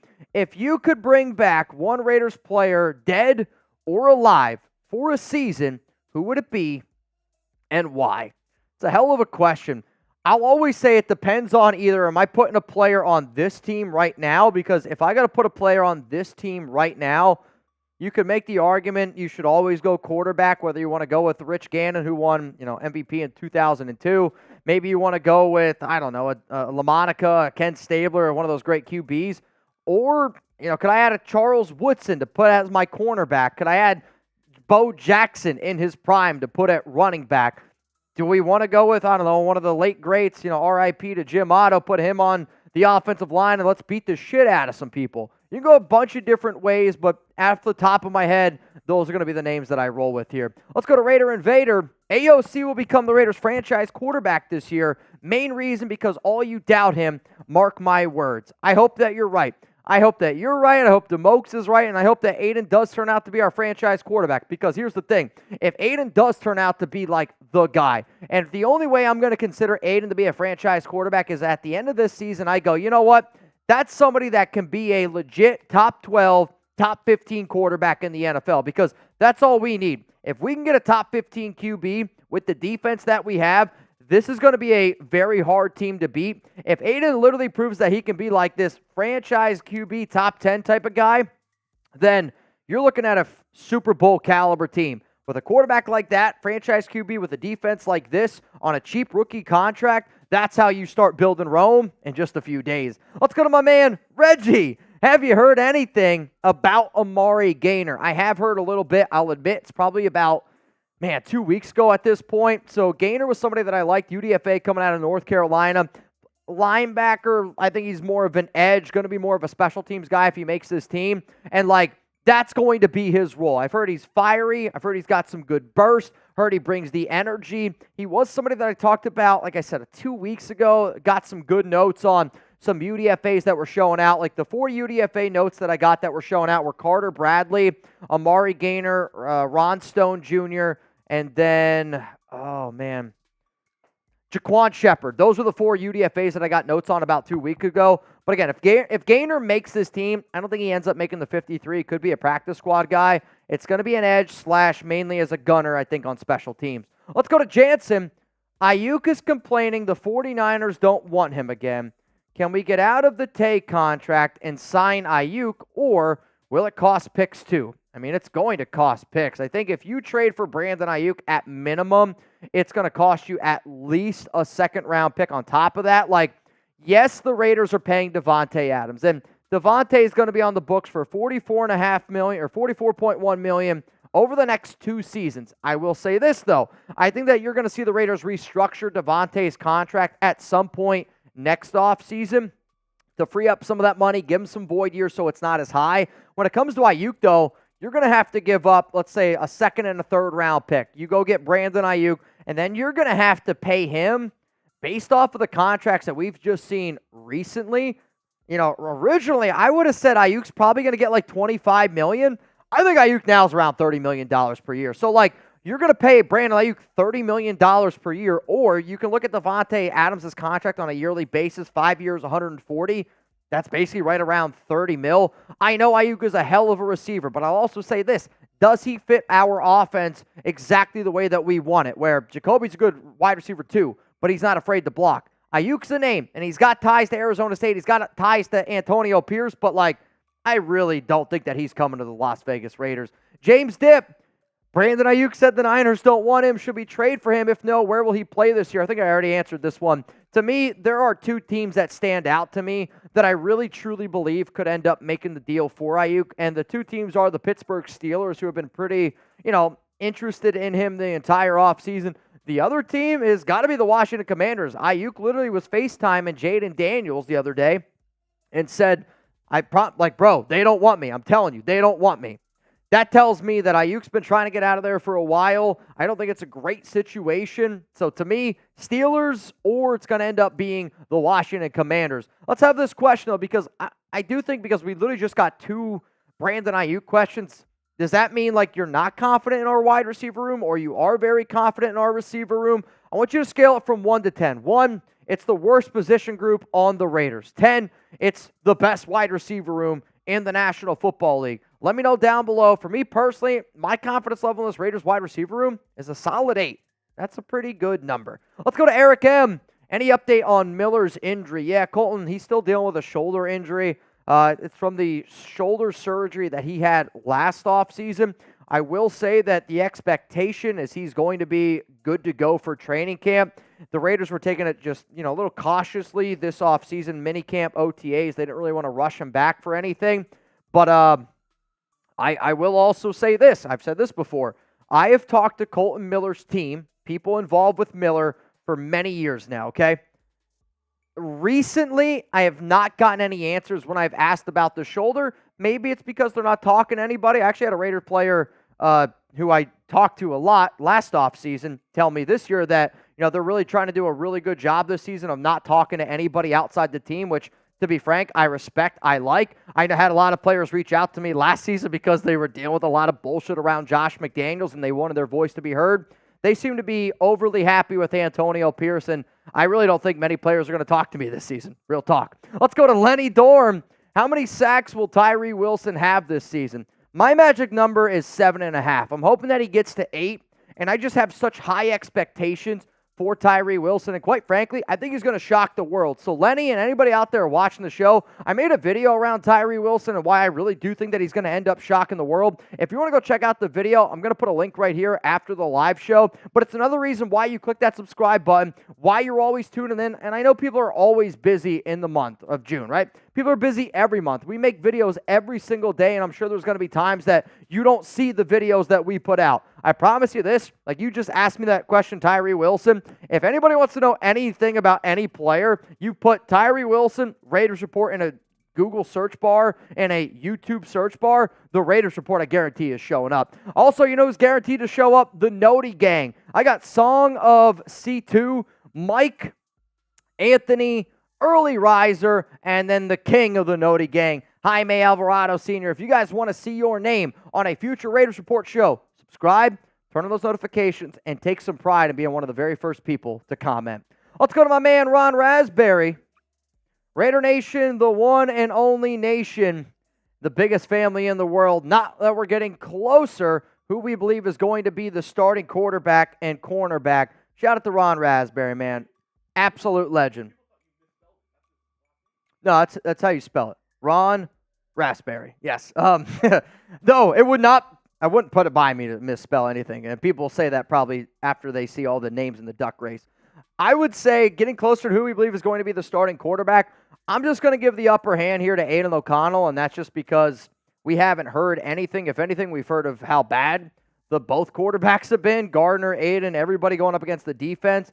And then at corner, if I was a betting man right now, it might be an unpopular opinion, but I think if the season started today, Brandon Faison's going to be walking out there as your starting corner. And it could be more of a 55-45 split, him with Ja'Cory and Bennett. The Raiders want to develop DeCamerion Richardson. They want to develop MJ Devonshire. They have plans on using those guys on special teams. But the top two corners right now that are working with the ones, obviously, you know, Jack Jones, Nate Hobbs, I didn't put them in there. The corner spot, though, that I think you're talking about is the other corner spot, which right now is between Brandon Faison and Ja'Cory and Bennett. I'm also hoping that this answer is Stephon Gilmore, Xavier Howard, or another corner. Vincenzo, OG, who is the players you should keep an eye on upcoming in training camp? Great question. I actually put out another video of, like, the top 10 storylines that you could check out. I would say Tyree Wilson's got to be on that list, no doubt about it. Colton Miller has to be absolutely on that list, dealing with that shoulder injury that we talked about earlier. Both the quarterbacks, seeing how like they play from top to bottom, all that type of good stuff. Then I'll go out on a limb. This is June videos, by the way. I'll also go out on a limb and say, man, I want to see how all the rookies do, right? How all the rookies do, how they look, how they progress, that type of thing. Then maybe some of the second-year guys, maybe some of the players like that could get contract extensions, a Robert Spillane, a Trevon Merrick, a Nate Hobbs, a Malcolm Koonce, a Marcus Epps would be some other good players to keep in mind. Some of the UDFAs, Ron Stone might turn into my Adam Plant Jr., where I'm like, hey, this is a UDFA that I'm really hoping ends up making this squad. Jaquan Shepard is going to be another name that I'll throw out there. And then Brock Bowers, I know he's one of our rookies. Michael Mayer, I think, is going to get used a lot. I'm excited for this Raiders season, man. I was not excited last season just because I didn't believe in Josh McDaniels and I saw what happened to our team before. But remember the first year that when the Raiders traded for Devontae, how much hype there was going into that season? That's kind of where I am this upcoming season for the Silver and Black. Let's go to maybe the greatest name I've ever seen. Crosbula. I don't get the Dak slander. He was arguably the best quarterback last year, and his defense sold in the playoffs. He's 100 times better than Aidan O'Connell and Minshew. He could take us to the bowl. I think people rip on Dak and the slander around Dak. Number one and the biggest reason, he's the Cowboys quarterback, right? Like, people talk about Dak Prescott probably more than they do Patrick Mahomes. And think about that for a second, right? I do agree that our team would be much better with Dak compared to, Gardner or Aidan O'Connell. And I don't know if Dak could take us to the Super Bowl if I'm being 100%. Like, that's my biggest reason why. I don't know if I want to pay him $60 million per year because at the end of the day, like, the only way I'm paying a QB $60 million a year is if I get to the playoffs, we can win a Super Bowl. I just don't think that Dak's ever going to win a Super Bowl. I really, truly don't. Jeremy's asking this question from this question here, Hasbulla. Pick a quarterback for the next 3 years. Dak Prescott at $60 million or the Raiders' current quarterback. So, Chugs, you're saying for the next 3 years, I get Dak at $60 million. So 3 years, $180 million. Or let's just say Gardner Minshew at $12.5 million per year and Aidan O'Connell on a rookie deal. So I either get those guys at that contract or Dak at $60 million. I'm going to upset some people. I'm going to go with Dak Prescott at $60 million. And I say that because Dak gives you a chance to win. Dak gives you a chance to be a playoff caliber team. I just don't see the upside in Aidan or Gardner over the next 3 years. To me, that means that you are guaranteeing yourself that you are just hoping to get into the playoffs. I'm not just hoping to get into the playoffs. I want to actually chase a Super Bowl ring. And quite frankly, yes, the Raiders have a much better chance to win a Super Bowl with Dak Prescott at quarterback than Aidan or Gardner Minshew. If you don't like that, then I'm sorry, man. That's the truth. What's up, Terrell? Do you think we have a chance to get Arch Manning? I hope not. I think Arch Manning is going to be absolutely terrible in the NFL. I think Arch Manning, and I've thrown this name out there before, I think he's going to be like a Jimmy Clausen, where dude gets hyped up a lot coming out of high school. And I think if Manning's last name wasn't Manning, I don't think that he would get the attention that he gets. Kind of the same thing that we talk about, with a guy like Shedeur Sanders. Gets a lot of attention, gets a lot of hype. I need to see what he looks like in college football. Players can get better, right? Like the Mannings were never athletic freaks. They just had it up here, and maybe Arch has got it, up here, and he gets better. He grows a little bit more, and he turns into this great quarterback. But based off of what I have seen so far, no. Arch Manning to the Raiders, that's 3-4 years down the line in a video. But you know what, Terrell? I'm absolutely going to remember. I'm going to be like, dude, Terrell, if I ever talk about Arch Manning on a show, I'm going to figure out a way to get this back and be like, Terrell, you were right, my guy. Now, if you enjoyed this show, I want you guys to check out all the videos that we do this month. And June's a tough time of the year, and I get it, right? My dad always tells me, he's like, Mitch, you can't get mad at people for not watching your videos on June. It's not that I get mad at people. It's like I make the video, so when I make it, I hope that people watch it. And I know that people are busy in June, and there's a lot of other stuff going on.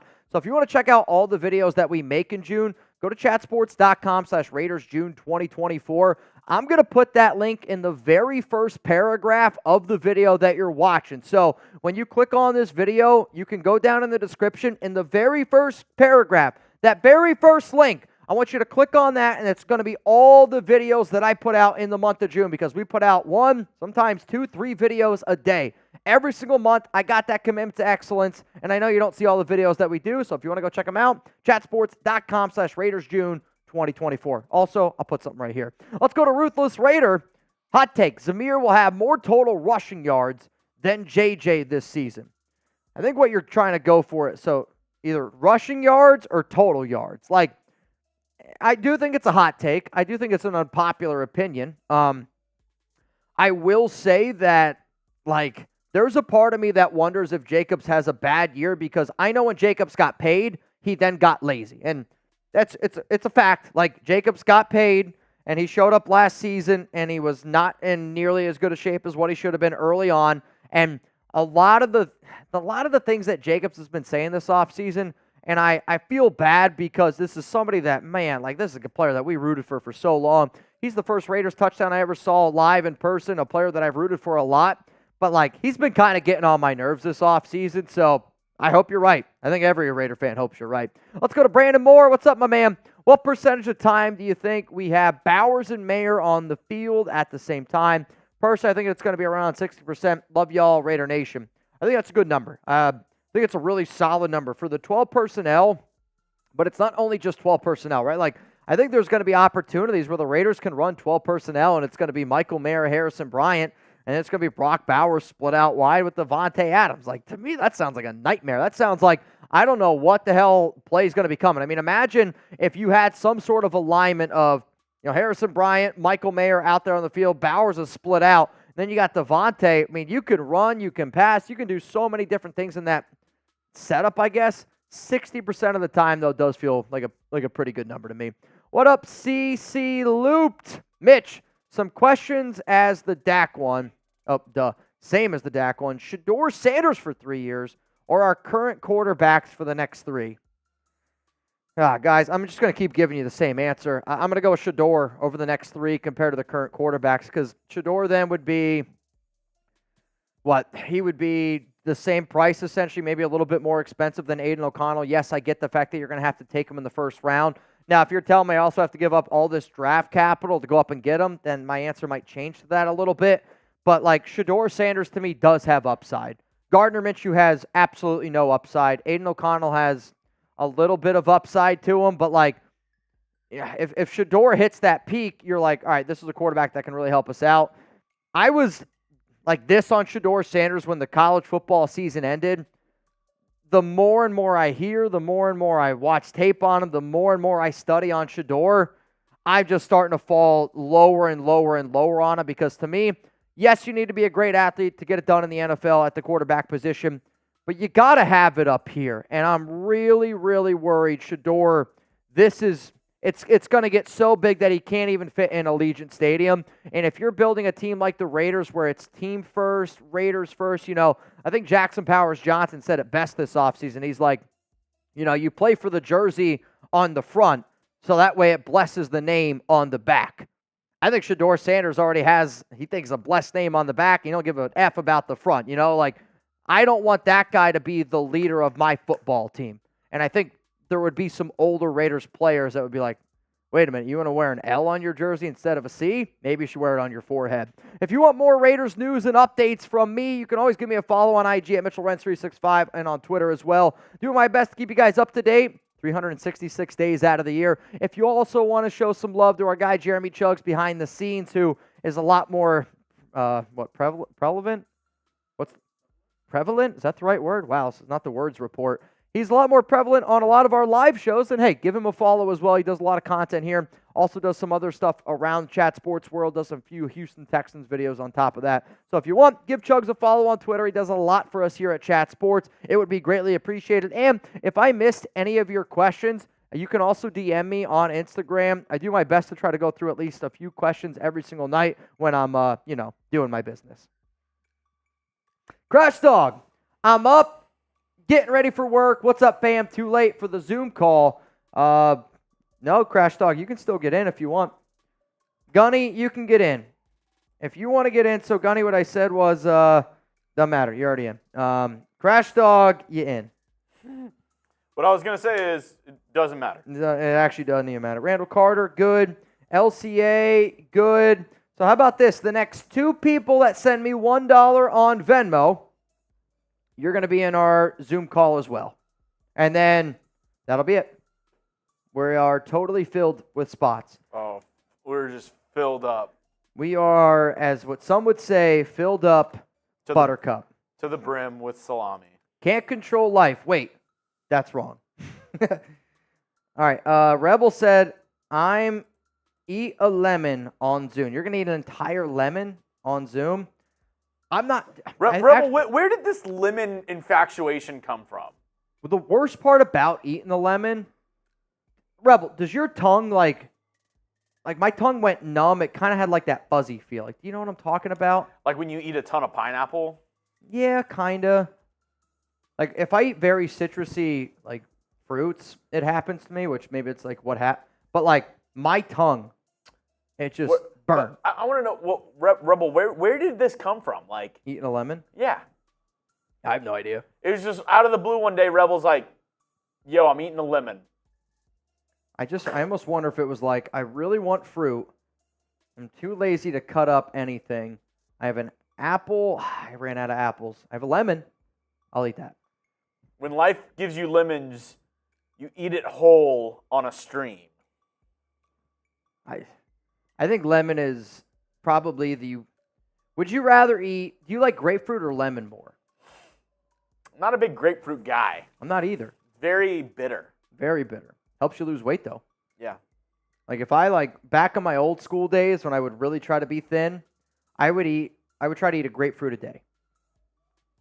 Whoa. Oh, and I hate like grapefruit. With sugar or anything or? No. So like my old Chat Sports lunch when I first started working here was I would bring in half of a grapefruit, I'd have a little bit of green tea, and then I would bring in basically 40 grams of chicken. I eat that almost every day. No, any sauce on the chicken? Nope. Breakfast was a protein shake, and then dinner was egg whites, about 30 grams of protein egg whites, some cottage cheese, and hot sauce. I eat that every day. Cottage cheese on the eggs. Yep, because I wanted some sort of like different texture. I used to be in really good shape. Graf could tell you. I used to be like when I first met Graf, I used to be in really good shape. And then I realized that you can't eat like that for your entire life. I would say though, like my grocery bill a month was probably around like $150 a month. It's a lot of grapefruits. It's a lot of eggs. Yep. I did not eat much. Did not eat much. But yeah, I was in good shape. Is what it is though, right? I don't know if I could do that. I don't blame you. I wouldn't recommend it to anybody if I'm being honest with you. Anthony Green, you in. Like I could do a variation of that. Like I could do like Anthony, send me your email. Every morning, egg white frittata with like spinach and onions or something. Like. Sancho, also send me your email. I get you. Like, I just before I ate for like fuel. Like I ate to keep my body going. I only wanted protein. I was kind of like Marshall and these guys, like when they're eating like this like carnivore diet or whatever. That's kind of what I was with protein. But not anymore. I'm pretty sure now if Alex opened our fridge and only saw that stuff, I don't even want to know the damage she would do at the grocery store. I can't even imagine. Aggressive, yes. A couple of our guys have tried that. What? The carnivore diet. Yep. I mean, they've had some good success with it. I got to give them credit. Rebel said I did that instead of doing jalapeno vodka shots. Say that again? Jalapeno vodka shots? With what, lemon? No, he's saying he instead of doing a jalapeno vodka shot, he ate a lemon. Oh. How does that get brought up? I like jalapeno. I feel like Rebel is like makes deals outside of like the Raiders report. Like he's just like somebody hits him with something, right? Like if he went somewhere and they're like, he goes to Five Guys, he's like, "Can I get a burger, shake, and fries?" They're like, that'd be 1935. He's like, "How about if I ate this whole lemon?" I got a deal for you. Hear me out. Normally $100 for me to do this. Yeah, I mean, think about it. Now, just my meal. That's it. There you go. There you go. I don't know. That's funny. I just saw Navman's thing. All right, y'all. I'm gonna send. Navman earlier was like, "Mitch, you got to get a new one. You misspelled it." And I was like, "I'm almost positive that's how his name is spelled." Raspberry. All right, I'm gonna send all these names here to Chug. So right now, $20 Venmo. You would win $111 here. Oh. Or $110. What are your plans tonight? My plans tonight, watch the hockey game. I honestly, ever since Dallas got out, I totally forgot that was still happening. I definitely didn't watch the hockey finals, which, you know, the hockey finals are very similar to like the NBA finals. It's been very one-sided. In fact, it's been like the exact same. The Oilers went up 3-0. Game 4. Panthers went up 3-0. Yeah, Panthers went up 3-0. Oilers then win 8-1 in Game 4, right? Just kind of like the Celtics game. I think tonight the Panthers are going to put it away. On their home ice, it's going to be done. And I will say this, like, I love, like that Celtics game last night. I enjoy, when you know the game's going to go the way that it does, I'm just, at that point, I'm like, I can't wait to see the reaction. Like, how they handle, like, winning it all, which Jason Tatum might be the, I don't know. I can't imagine. I feel like he just watched things, like, to say that other people said. Yeah. And he's just repeating them. Oh, yeah. It could be better. Oh, yeah. Gotta get ready for my trivia. I'm a little summer trivia. A little summer triv? Yeah, I had a game last night. Uh-huh. Won it for my team with the NFL questions. Oh, yeah? What was it? Do you remember? Yeah. You wanna guess it? Give me one. Yeah, give me a trivia. It was 2 questions. I stole their question and got ours correct. Both same style of question. Okay. Rank these guys in order from most to least for single season receiving yards. Rob Fravor, you are in. So you got to add Rob. All right. So most to least receiving yards. Yes. Okay. And what's the timeline of years? It's just throughout their career. Oh, career. Okay. So from their all of their most receiving yards in a single season, rank them from highest to lowest. So most receiving yards in just one single season throughout their career. Yes. Gotcha. Okay. Torrey Holt. Okay. DeAndre Hopkins. And Steve Smith Sr. Torrey Holt, Steve Smith Sr., DeAndre Hopkins. Correct. Yeah. Then the next one was... that's fantasy. The next one was Demaryius Thomas, Josh Gordon, Andre Johnson. Boy, I'm going to go with Demaryius Thomas, Josh Gordon, and then what was the last name you said? Andre Johnson. Man. It might actually be Josh Gordon. That year he had 1,600. Demaryius was really good for a few stretches there with Peyton, but it might have been a lot more touchdowns. I'm going to go Demaryius 2, and then I'll still stick with Andre last. Flip them. Josh Gordon's the first. Josh Gordon's first. Yeah. Then Andre and then Demaryius. Yeah. Damn. Brutal. Like I said, I remember Gordon there that one year had like 1,600. Dude, yeah. Josh Gordon was he had people believing he was the next best receiver in the league. I mean, that year he had in 2013 or 2014, or 2012, whatever the hell it was, that was unbelievable. And in 14 games. Yep. All right.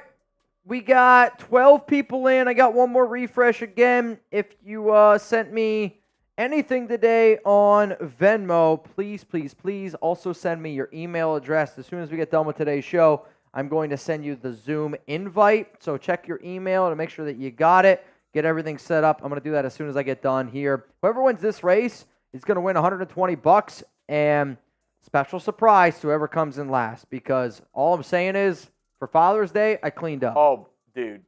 What? I was watching The Boys last night. Have you started it yet or seen it? Nope. It's good? Watching The Boys last night, and episode 1 of the new season, one of the main characters, he's trying to get, thinking about turning on his team or whatever. He's like, do I work with basically one of the bad guys to benefit him? Yeah. And the bad guy's basically if you can send me this file, I'll work with you or whatever. And he's like, okay. And at the end of the show, you think he's about to turn on his team, and he sends them a file. The dude opens it up, and it's his butthole. All right, yeah, this sounds like a show that I like. It was hilarious. Is it better than the show Tires? Have you seen Tires? On Netflix. Yes. Totally different show. Okay. These episodes are an hour long. Okay. Is it a show that you watch it with Danny? Or you? She doesn't like it as much because it's very gory. Oh, okay. It's if superheroes were real, and just kind of like celebrities. Interesting. I remember you guys talking about it. I'll have to check it out.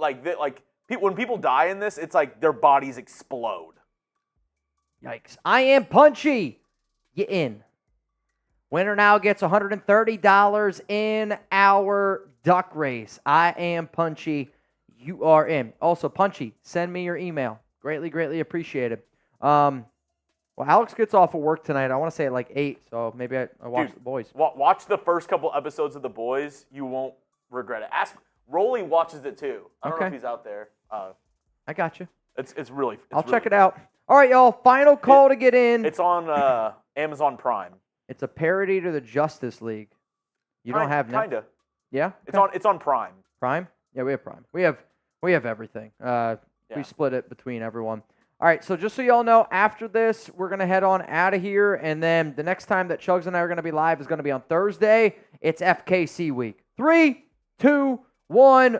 Let's go. Winner gets $130 here on the Raiders Report. Sancho out to an early lead. My question is, will Charles G., who won yesterday, 5,000. Will he get another dub today? I am Punchy at the very, very top. 120. Robert Ortiz, Rob F. out here to a little bit of a lead. Randall Carter now, followed by 93 Nabman. Jason Gutierrez in a very interesting spot. Lord Cameron Abbott starting to pull up. Anthony Green starting to pull up from behind. Anthony Green won like 4 out of 6 races a few months ago, has not won since. Noah Santana back there a little bit. Randall Carter starting to pull up from the back. Jason Gutierrez, Sancho with a little bit of a lead. Nabman starting to fall back now. I don't know who's winning this one. Looks like Charles G's the dark horse. Literally, yes. LA Crash Dog, don't sleep on him. Is Gunny from the back. Sancho! Sancho! Sancho! Sancho! Sancho! What a dub.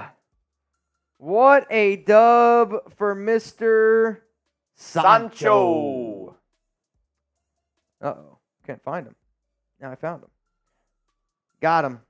Sancho, can you please confirm with me and everybody watching that you just received...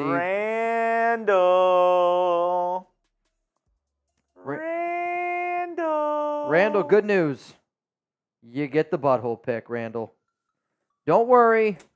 It's clean, I promise. It's very clean, actually. Squeaky clean, some might say. Did Alex help? Oh, no. No, luckily Chuck's got my back. Chuck's really good with the Manscaped razor. It's pretty amazing, actually. If you guys haven't yet, we got 2 videos coming out tomorrow on the Raiders Report. Manscaped, peanut butter. He does love peanut butter, I'll tell you that. Dude, if anybody has a dog that doesn't like to take a bath, you put a little bit of peanut butter on the wall, Chuck tries to lick the wall off, and then he'll just let me bathe him. It works every time. Free videos around the Raiders. I'll see you guys Thursday, 4 p.m. Eastern Time. That's how I get Danny in the bath. 1 p.m. Pacific. It might work. She just might lick the wall. I don't know. you just put tahini on the wall, and Alex is just like... That might work. If I put tahini instead of peanut butter, she's not a big peanut butter fan. I'd have to do almond butter. Now, if I just covered it in chamoy, it'd look like a murder scene, but it'd be all about it. All right, we got to go. Peace out.